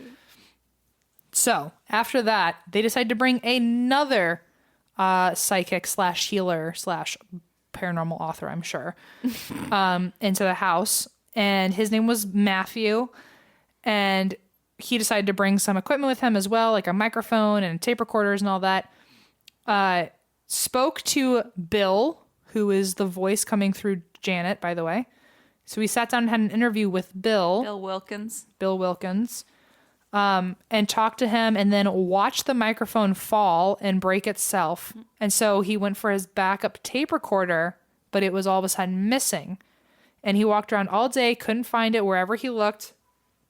True to form, several of us have experienced this with spirits. Mm-hmm.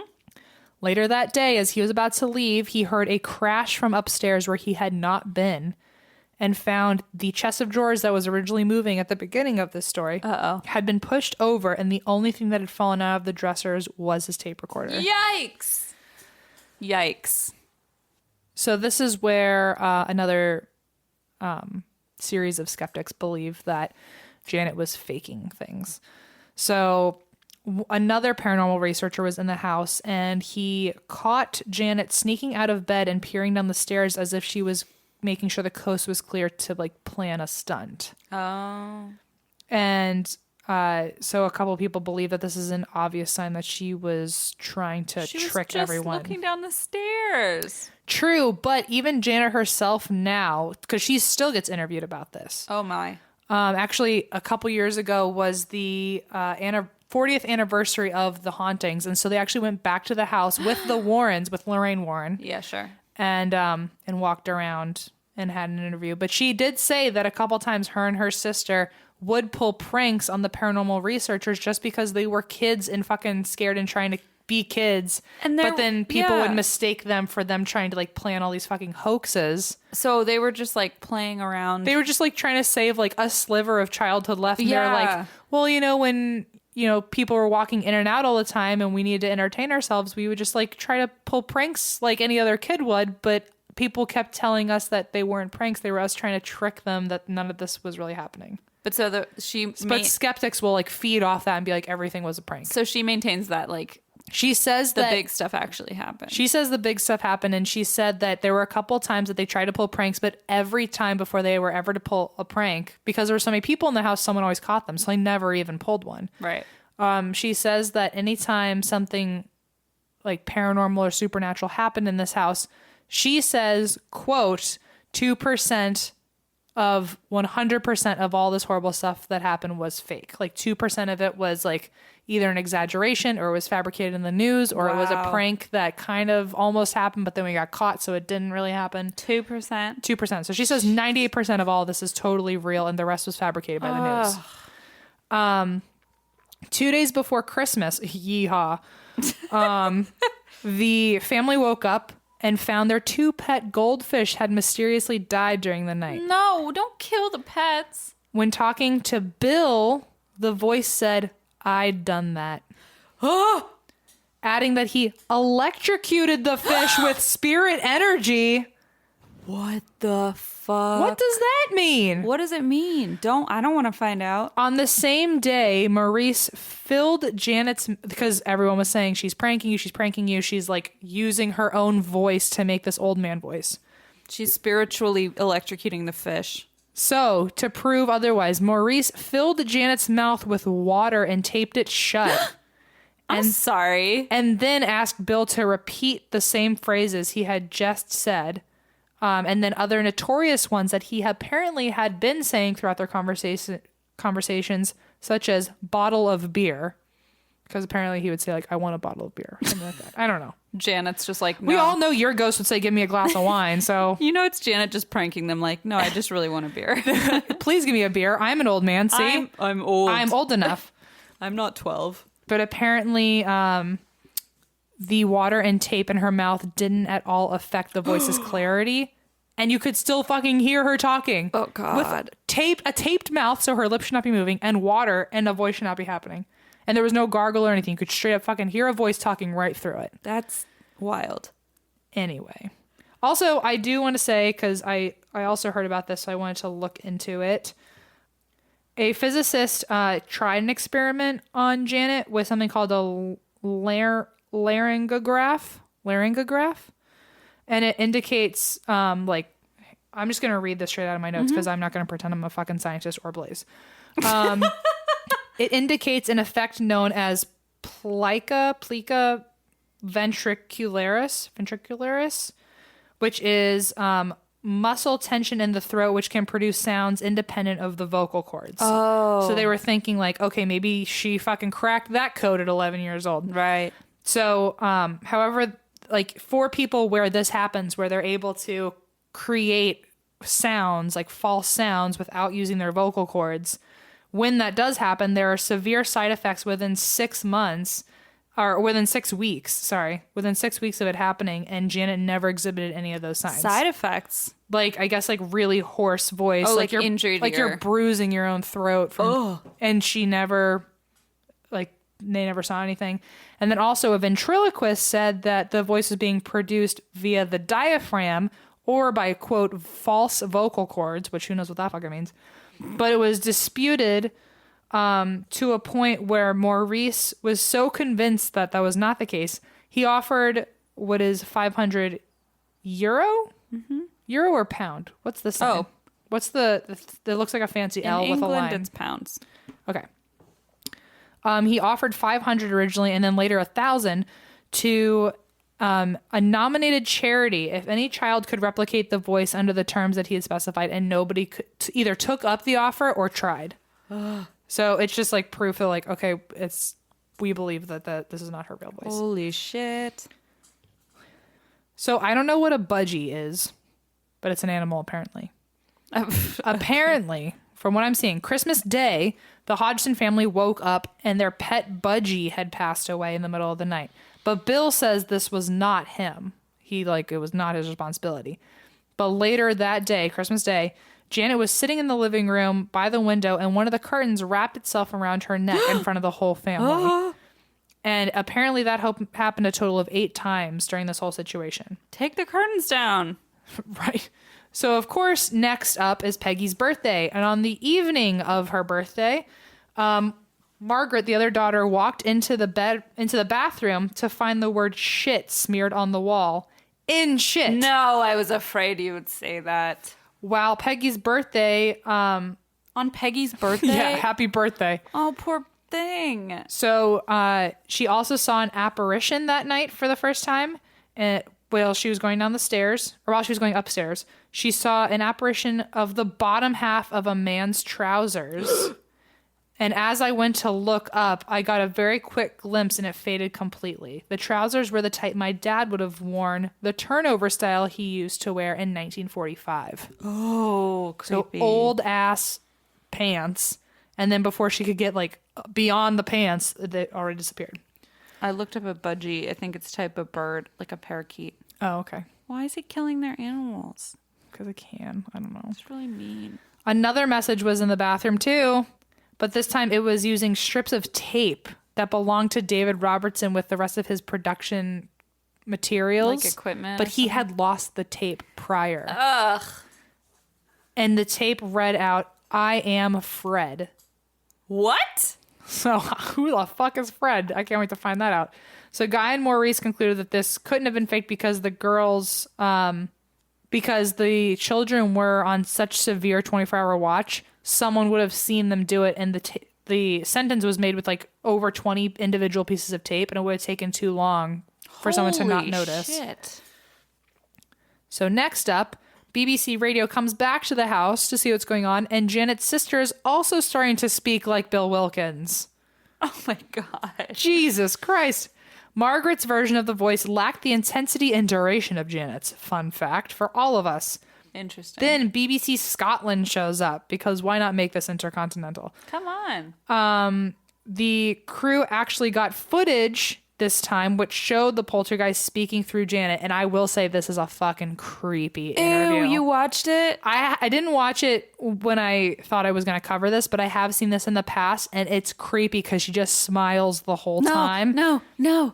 She's smiling the whole time and just speaks through a different voice. And like she switches in and out, and like she explains. I remember them saying like, are you saying this, or do you feel like you're just like being compelled? And she says she feels like she's a puppet, and she can feel like a hand on the back of her neck forcing her to say things. Should I put it in here? Should I like play it? Sure. Okay, I'm going to try and play it here.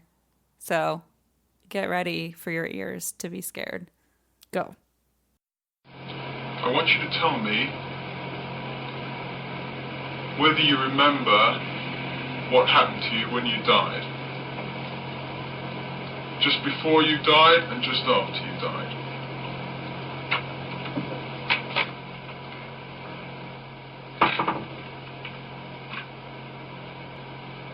Days before I died,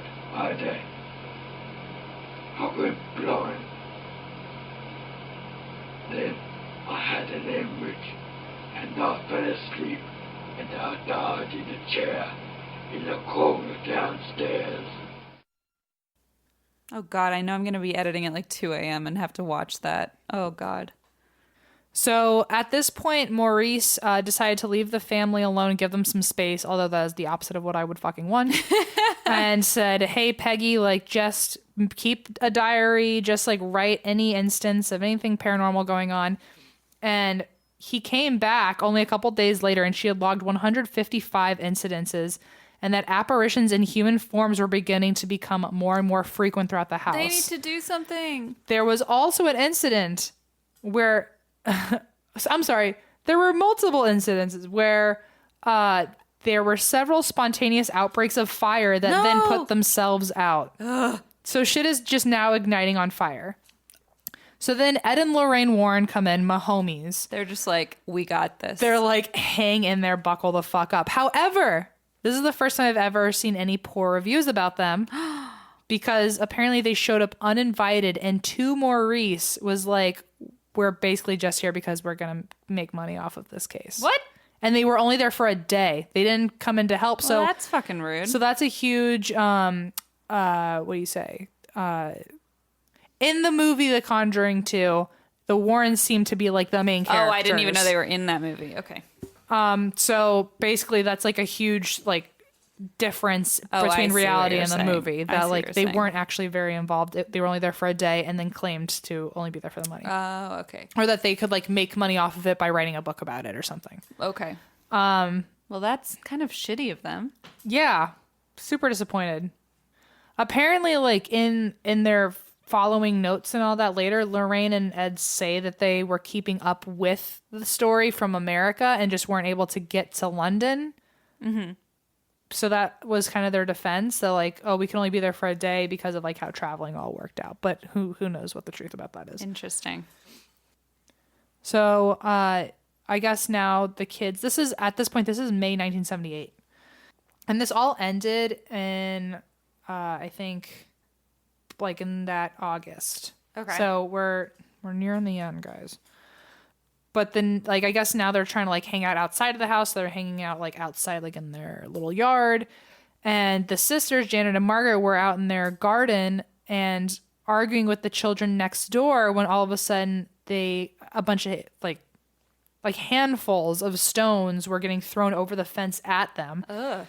And so the girls thought that they were coming from the neighborhood kids that they were fighting with.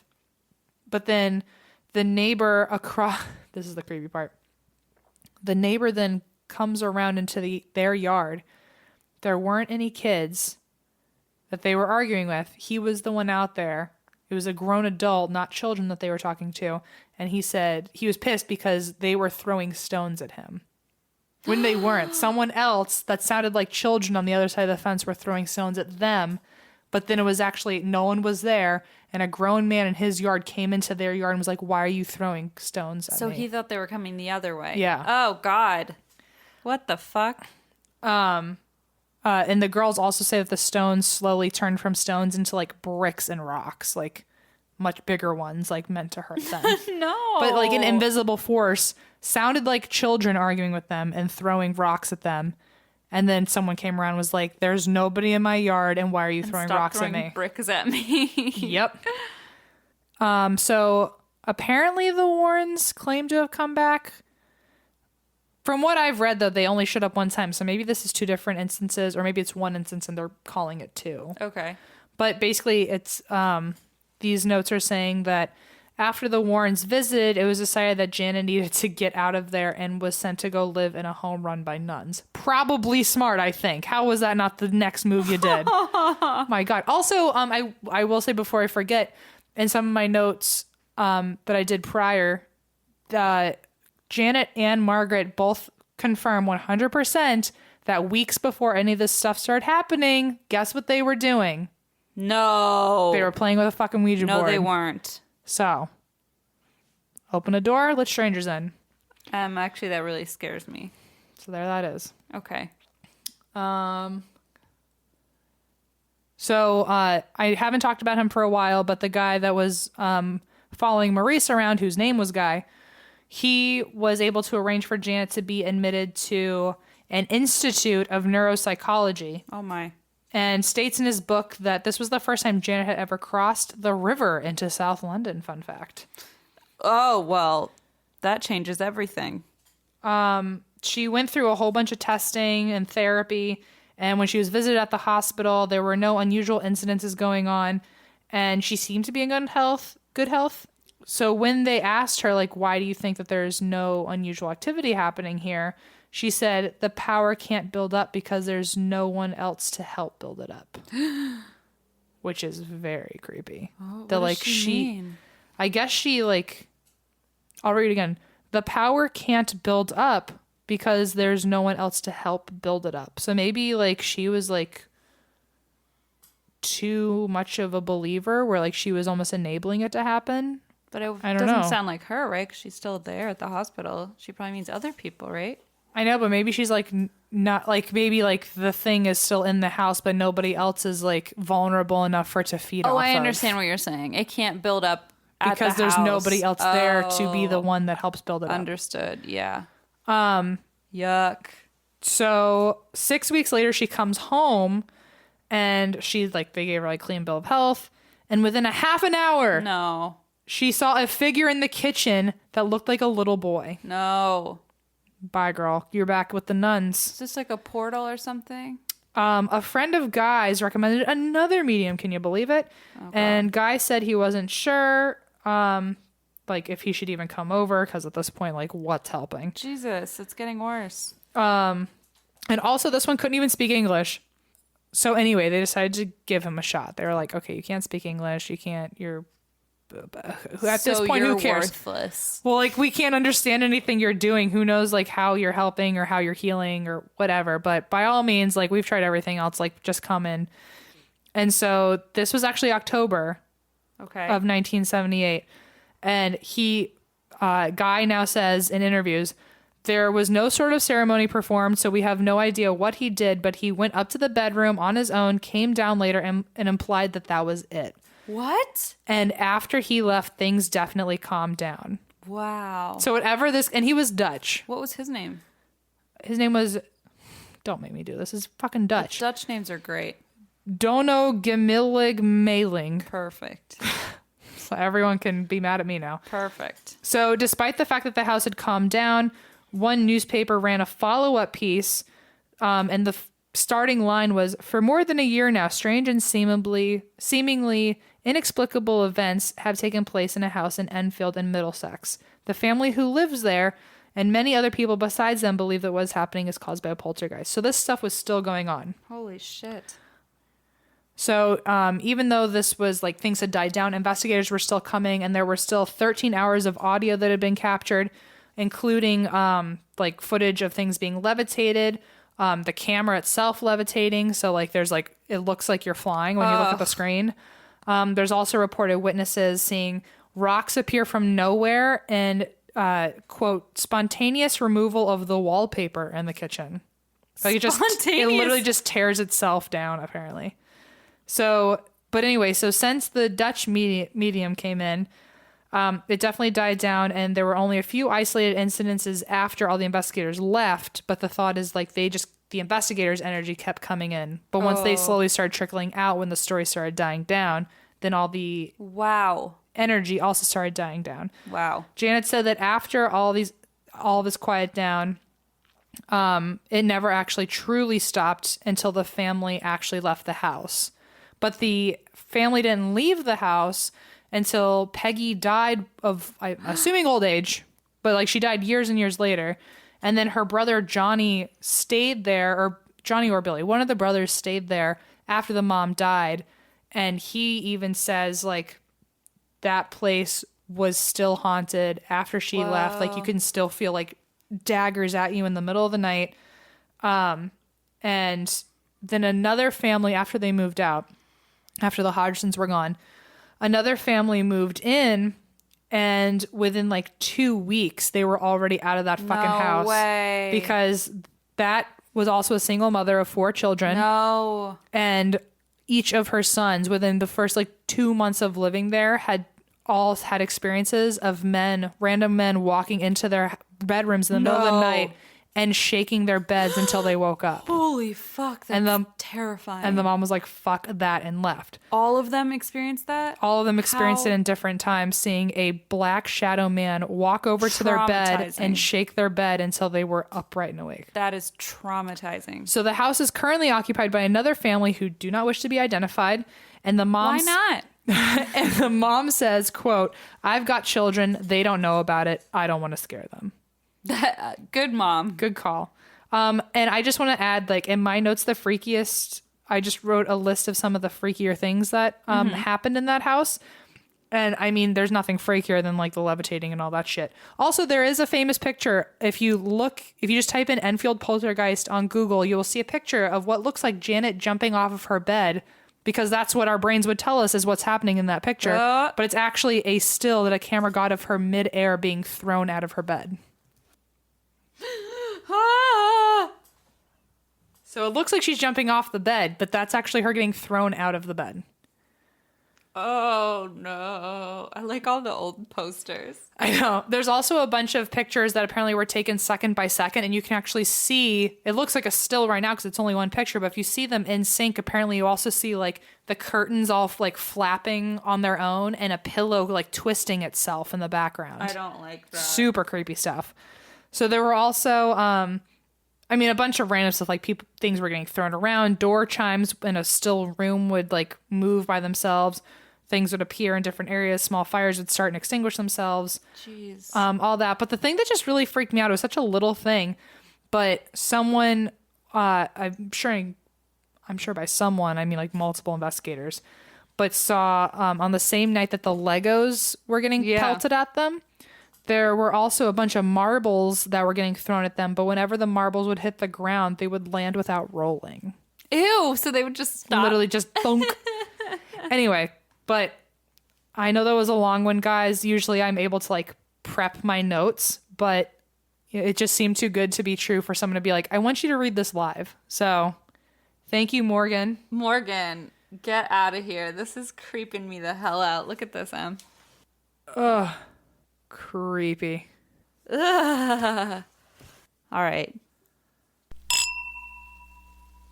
If you're a fan of And That's Why We Drink, Which you are, you probably love horror stories and are as fascinated by the paranormal just like us. yes. Well, let me recommend a new podcast, Haunted Places. It's so good. Every haunted place on Earth has a frightening real backstory, guys, and this one tells a story of how a normal place can become a paranormal minefield. The host of Haunted Places takes you on an audio tour of a new haunted place and its haunted history every single episode. Yes. Each episode of Haunted Places shares the creepy stories that explain how these real places became the resting grounds for lingering spirits and paranormal activity. Adopting the tone of a campfire story, I love a good campfire and I love a good story. Hashtag Virginia. The host narrates through spooky legends, weird histories, and tales of the supernatural from people who have experienced it firsthand. It's really cool. He does he tells it first person as if he were experiencing it. It's so creepy. And the sound effects are just so good.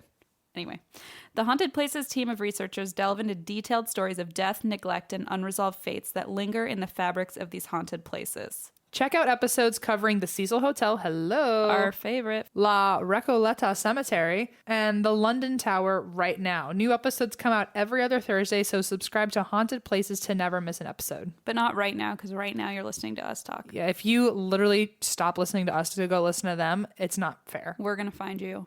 Yep. We see you. We hear you. Samantha, stop. Come back. Megan. Visit Apple Podcasts, TuneIn, Google Play, or wherever you listen to podcasts and search for Haunted Places. Again, that's HAUNTEDPLACES. Oh my. Or visit parcast.com/haunted to start listening now. That's Parcast, PARCAST.com/haunted to listen now. Okay. You ready? Oh, yeah. Ready for something else? Do it.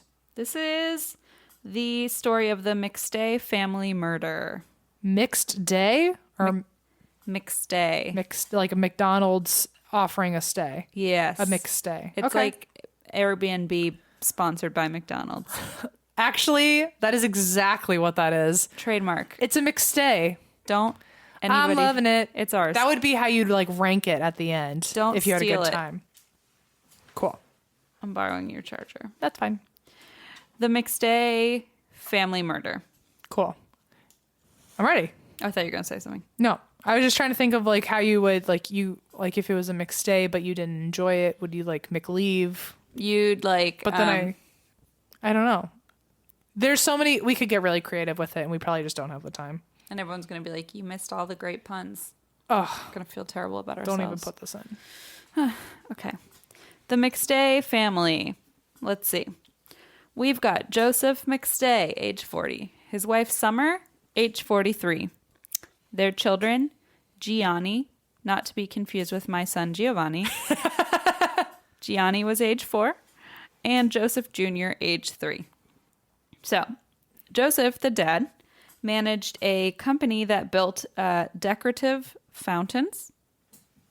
Me too. Me too. It actually pours out wine and only wine, actually. Just wine. Just wine and then one for ice cream. And we just build we build one for us and that's all. Maybe he can build you the wine fountain for your wedding. Maybe. So he built fountains and Summer, his wife, was a licensed real estate agent. So they had recently bought a new house in Fallbrook, California. Okay. And we're working on renovating it.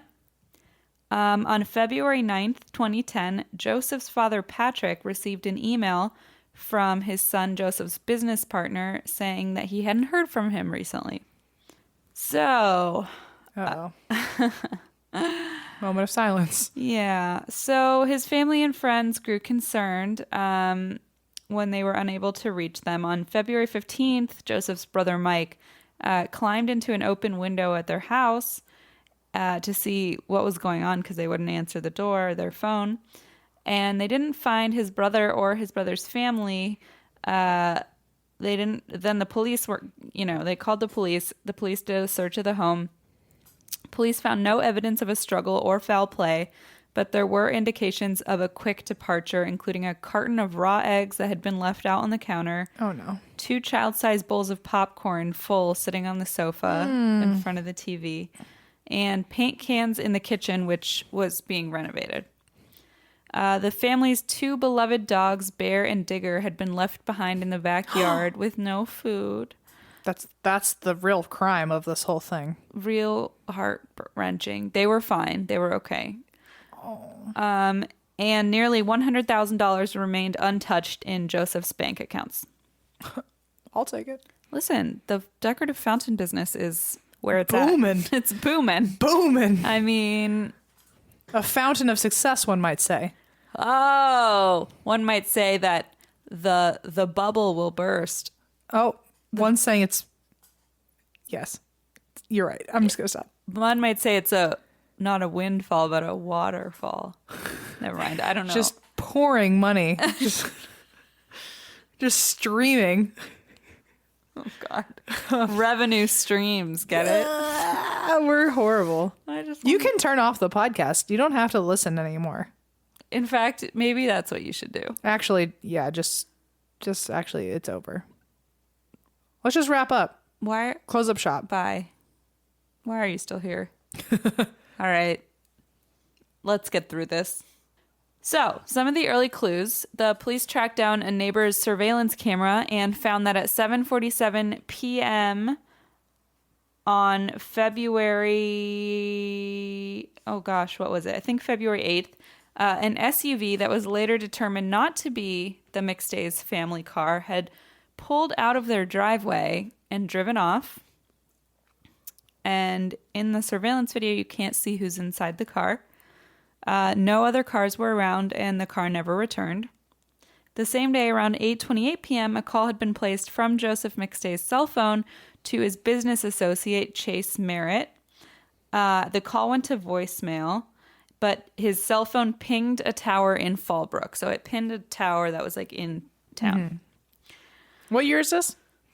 2010. Wow. Okay. Because I hear like anything that even remotely says McDonald, and I think like, oh, the beginning of America. McDonald? What are you talking about? Like the beginning of like farmland America. I just imagined like, oh, McDonald. Why are we talking about Old McDonald?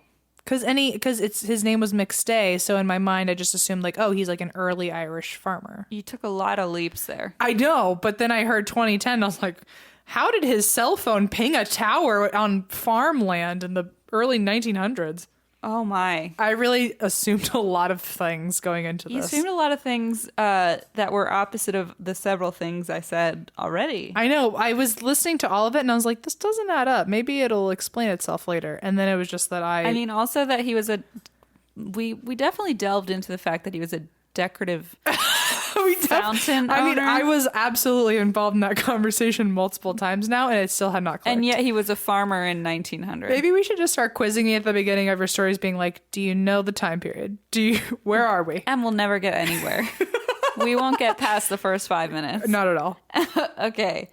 So, when the police investigated further, they discovered that on February 8th, the family's 1996 Isuzu Trooper was towed from a strip mall parking lot in San Diego near the Mexican border. Mm-hmm. It was believed that the vehicle had been parked there between 5:30 and 7 p.m. that evening, and it was towed at 11 p.m.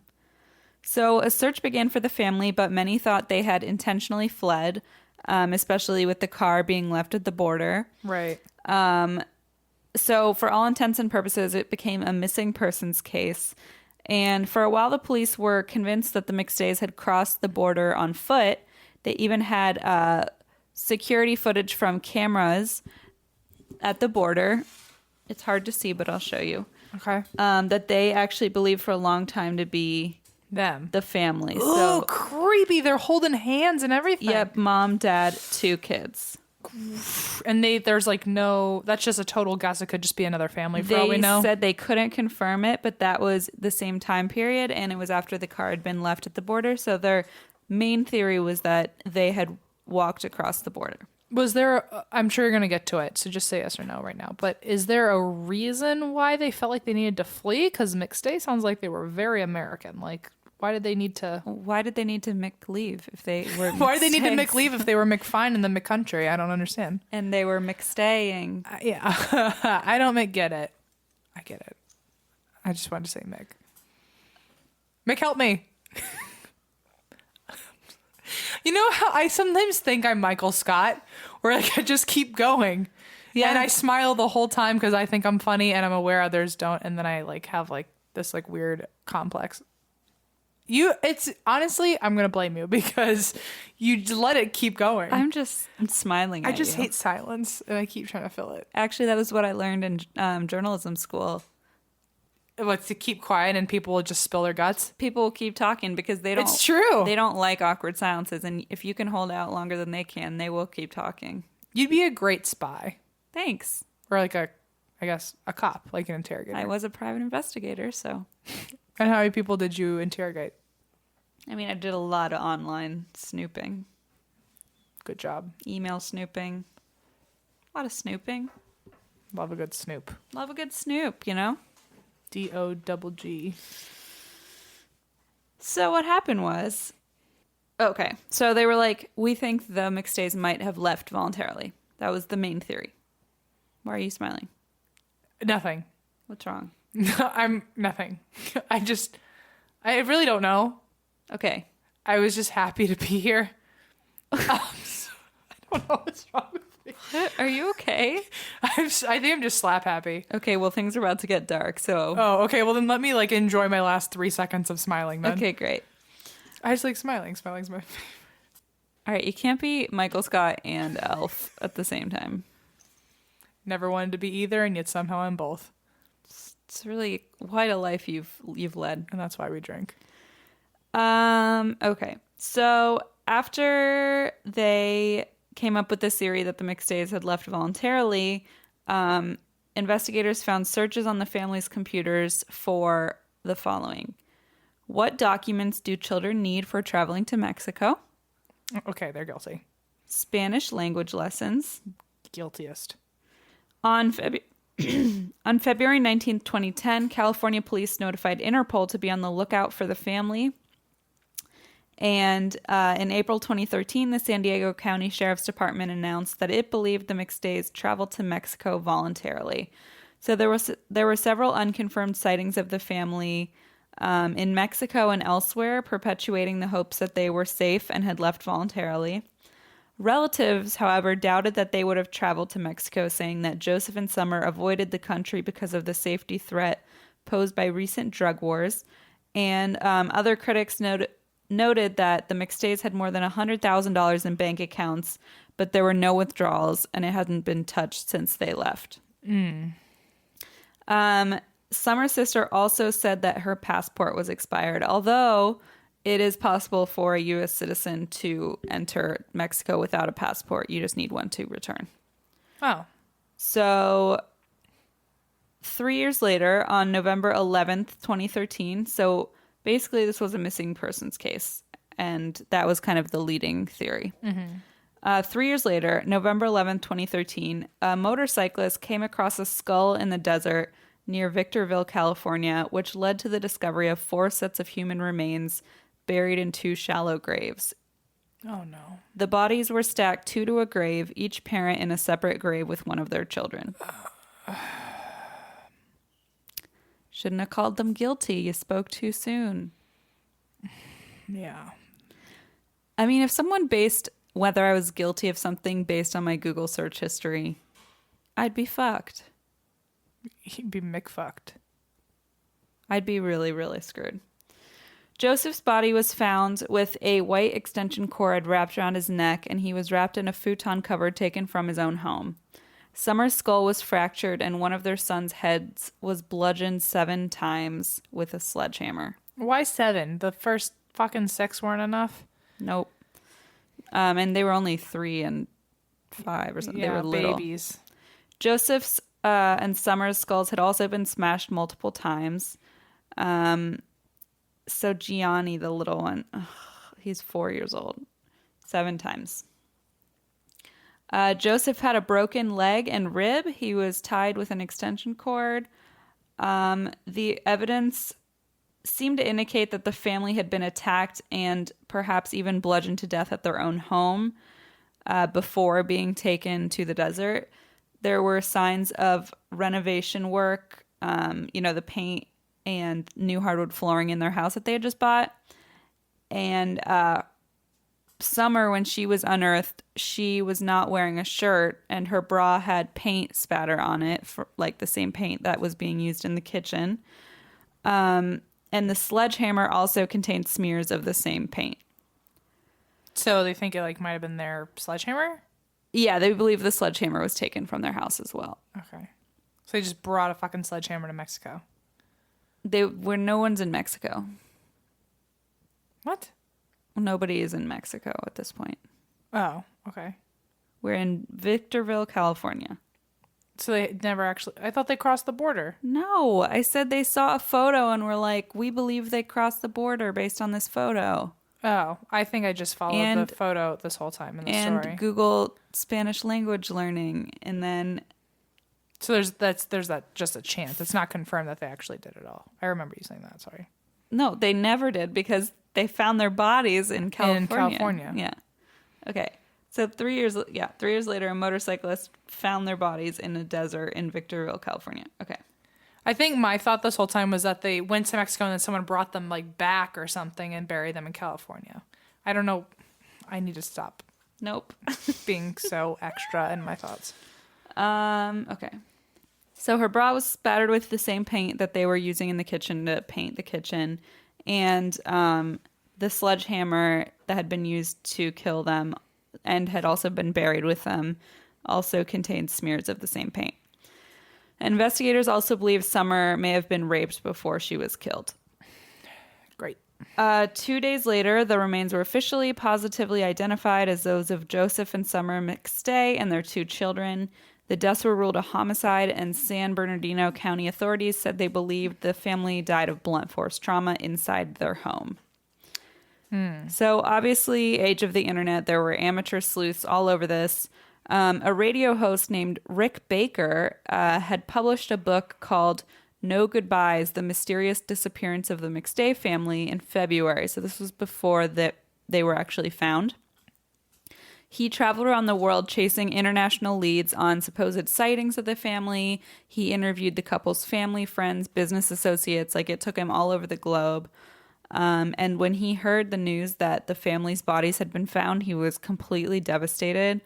He said, "I thought I would meet them one day. I've traveled around the world to what I thought were verified sightings. I thought they were part of my family, and I grieved when I heard. Never in my wildest dreams or nightmares could I have supposed that the entire family would be dead." Jeez. Baker actually asked Amazon.com to take his book off the market and has promised to personally refund the purchase of price for anyone who bought the book. Wow. Because he saw it as a means of... Like gaining from the experience, or... Well, he said he saw it ended up being... He wanted to find out what happened to them, and then when he found out what happened to them, he was like, I don't want to profit off this, right. And I don't want to perpetuate this idea that they're still out there somewhere where clearly right. he's too broken to even think about it. So he also went on to say that he didn't believe that drug cartels were responsible for the deaths based on what he knew, citing that the placement of the vehicle after the disappearance at the border didn't make sense because cartels wouldn't stage the car at the border, even though this was a theory that was like also going around once they found the bodies. Basically, he said a cartel wouldn't leave the car by the border, then drive the bodies out to the desert and bury them like 50 yards away from a road or something. It's too much work. Well, it just wasn't done very well. It was very amateur. Like, the bodies were not hid well enough. They were only like 50 yards from the road. The car was like planted, whereas like a cartel would have found a way to hide it. I don't know. Did you say how like far into them being buried they were found? Yeah, 3 years later. Yeah, you just say that. Okay. Yeah. So no supporting evidence has ever been found about, relating to a cartel. The mystery deepened when rumors spread that despite substantial bank holdings, the McStays experienced financial difficulties in the months before their disappearance. A former neighbor told the Daily Mail that the family was on the verge of eviction just before they purchased their $230,000 home in Fallbrook. But investigators and family members deny finding any evidence of financial problems. So it might just be a nosy neighbor trying to get a quote in. Gotcha. Who knows? Additionally, Summer, the wife, had been known by a number of names. So this was another weird detail. She was born Virginia Lisa Aranda, but she had also been known as Summer Martelli, Summer Aranda Martelli, Lisa Aranda, Lisa Martelli, and Lisa Aranda Martelli. She invented the name Summer, even though I don't think she was even using it legally. She took 10 years off her age, even though there was no confirmation that she legally used it on her birth document, on her legal documents. Family members insisted that her name changes were only a facet of her eccentric personality. But it was just another weird detail that they didn't quite know how to fit into this whole puzzle. So investigators and the public then focused on McStay's business partner, Chase Merritt, who was the last person to have had contact with Joseph. There was like the phone call that went to voicemail and all that. Yes, and was the first to notice his disappearance and tell his dad, oh, hey, I haven't heard from him in a while. Yeah. So according to state records, it turns out Merritt had felony convictions for burglary and receiving stolen property.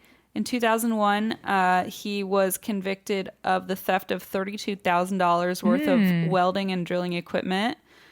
An acquaintance of Merritt's told a reporter, I think police should look at him and anyone associated with him. In 2013, Merritt admitted that he had spent more than an hour with Joseph the day that the family went missing. Mary also said that he had passed a polygraph exam and didn't know anything that could help solve the mystery of the family's disappearance. When he asked if he thought Merritt was a suspect, Joseph McStay's father, Patrick, said, I have to have faith in Chase because I have to have faith in my son. I believe that he trusted Chase and believed in Chase. Do I think Chase is involved? I don't think so, and I truly hope not. So it's just heartbreaking because they were really close friends, and his dad was like, it better not be true. Yeah. So in January 2014, interestingly enough, Chase Merritt decided he was going to write a book about the family that he called a tell-all, in which he alleged that Summer had anger issues and that Joseph had potentially been poisoned by his wife. So as it turns out, Joseph had actually feared that his wife was poisoning him in the months before they disappeared. Supposedly, he was suffering from a mysterious illness that doctors couldn't diagnose. He would spend days in bed, unable to walk. Oh, no. It was bad. Doctors could not figure out what it was.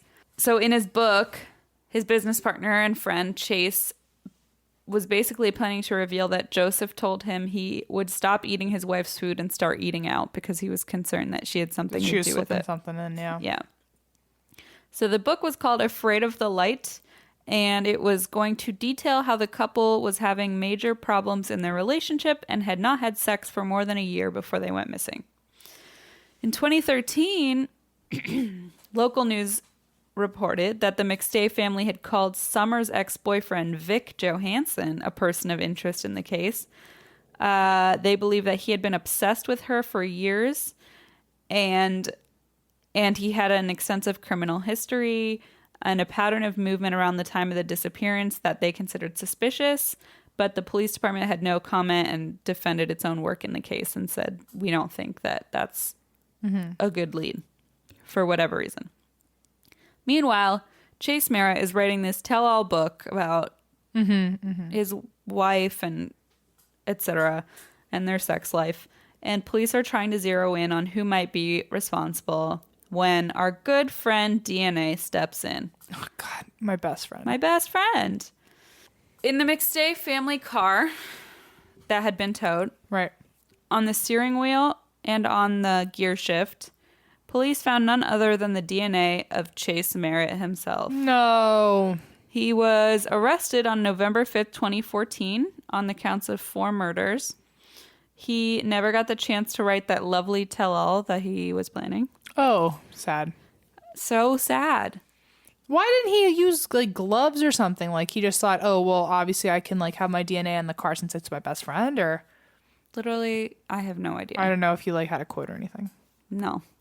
I mean, I guess in one part of your mind, it could be a foolproof thought of you don't have to worry about your DNA being any, if Deirdre's whole family, God forbid, got murdered, my DNA is all over that house for the last 20 years of my life. And that would, Well, he claimed he had never driven their car.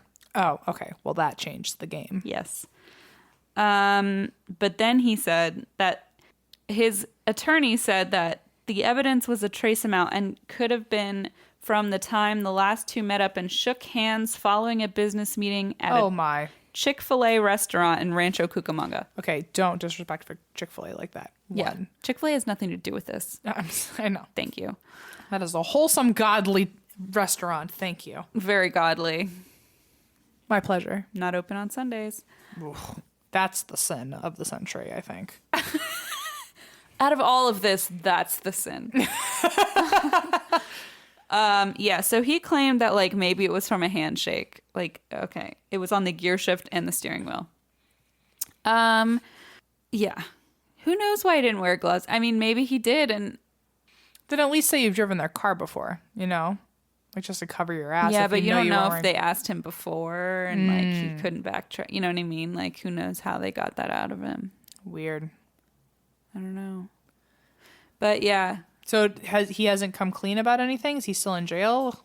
So here's what happened. Prosecutors alleged that Merritt had a gambling problem and had killed the family for financial gain. They said that he wrote checks totaling more than $21,000 on Joseph McStay's business account in the days following his death. Not a good look. Not cute. He then went on a gambling spree at nearby casinos where he lost thousands of dollars. The trial has been delayed as Merritt has repeatedly fired his attorney or attempted to represent himself. Always good. The best. Goes really well every time. As of February 2016, he had gone through 5 attorneys. All himself. He just kept firing himself. He's like, okay, we can try this one more time. It's like, okay, but if you make me look bad again, I don't know where we're gonna stand. I'm gonna need a raise this time. In July 2017, Merritt's trial was tentatively set for September 25th, 2017. And then in August 2017, the judge set a November 13th date. And then on November 13th, the trial was waived until today, February 23rd, 2018. You're kidding me. I didn't know that until the last line of my notes. And I went, holy fuck. Well, if that ain't a sign. Seriously. So today, I mean, the day we're recording. That's some eerie stuff. It's weird. I don't think I've ever felt so close to a story before. His trial's literally happened today. Ew. I looked it Is up. there like breaking news? There wasn't anything when I checked a few hours ago. I can look now. Very weird how timely. Literally so timely. So timely. I'd like to say I did it on purpose, but I totally didn't. I mean, I don't see anything. Nothing new. But yeah, so that was the story, and it's obviously not fully solved, but at least they have somebody in the Custody? He claims his innocence. It's just fucked up. And it was in California? Yeah. So literally in this state, it happened today. Yeah. Ugh. How creepy. Yeah, so who knows, but it's pretty fucked up. And like just the fact that there were some weird details, like the poisoning or like the potential poisoning. Yeah. That always freaks me out. Yeah, me too. Like things like that where like It's like subtle, but like so evil. yeah, and from someone that you're supposed to trust so Yes, much yes. by doing something so simple like feeding you. Yes, like cooking you dinner. Yeah. Oh, it's so fucked up. But like, and his family like all swore they were like he was extremely sick. Like he was in hospitals. Like he was.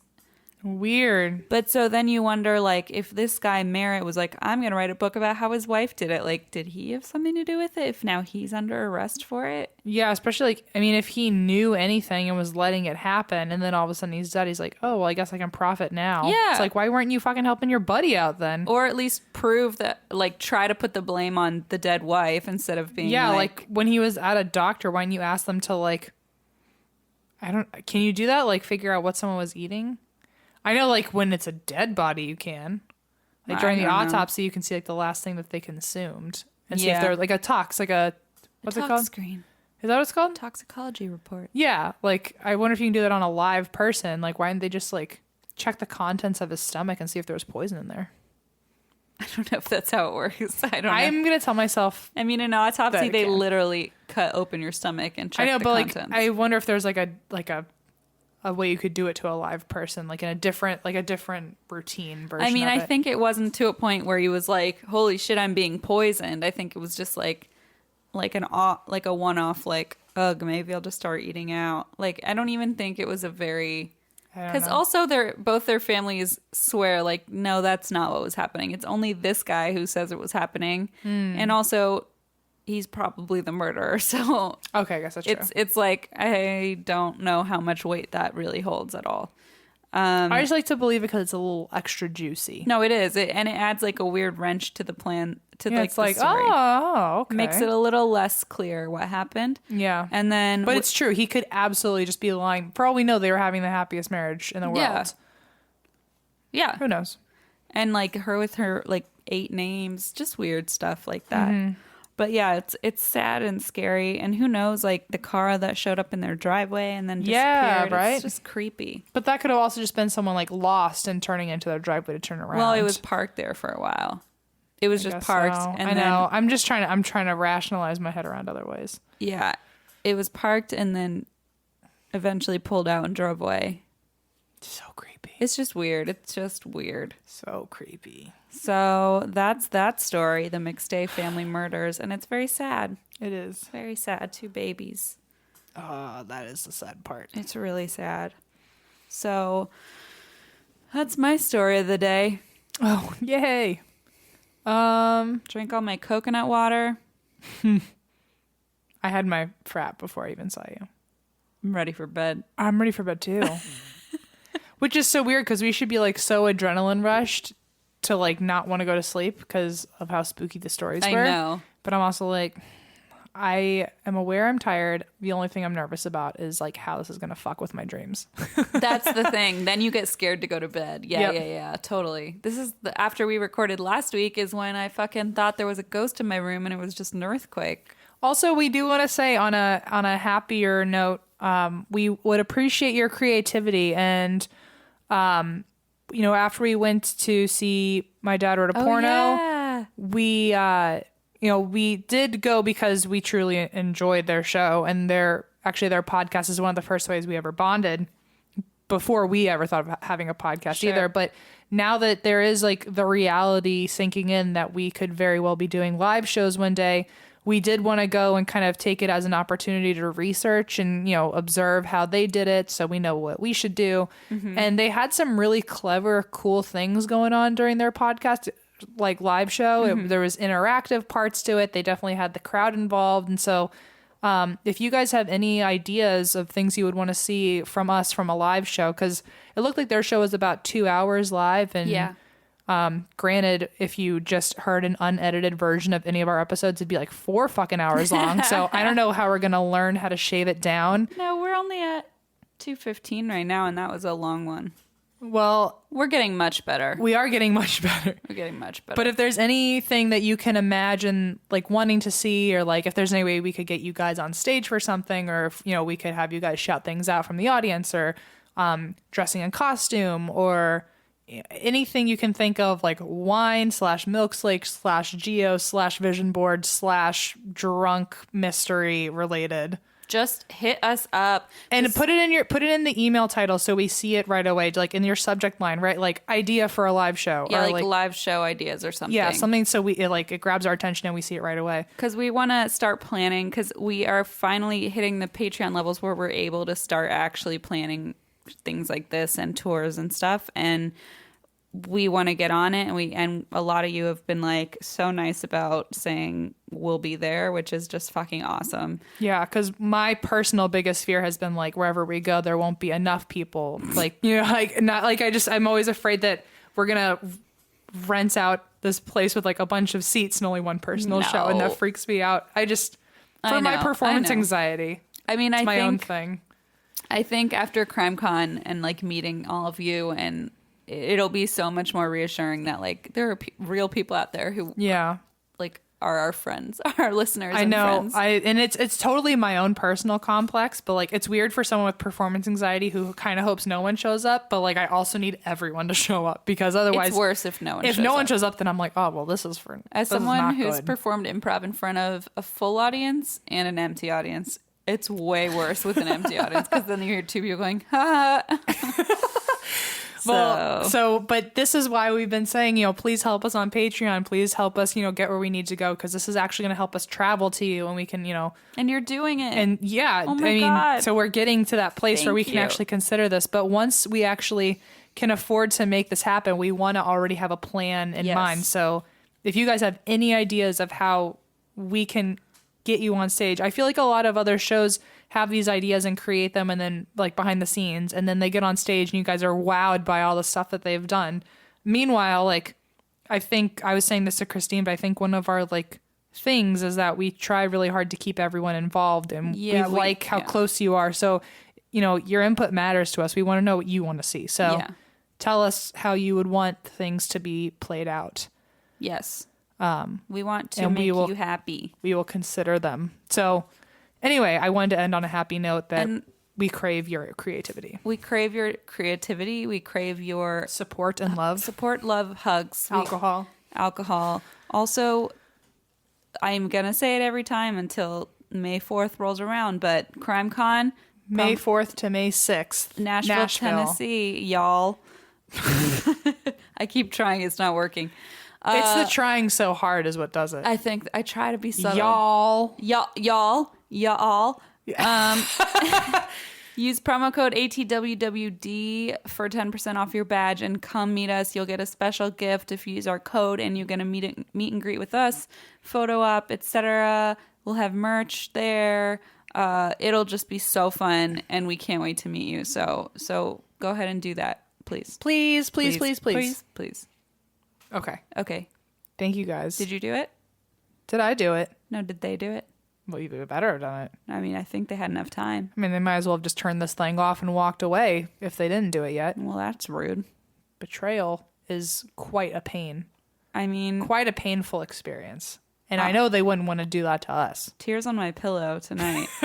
Strumming my pain with your fingers, man. With all of your so many fingers. All 5. All million. How many listeners do we have? All their fingers are strumming the pain. That's a lot of fingers.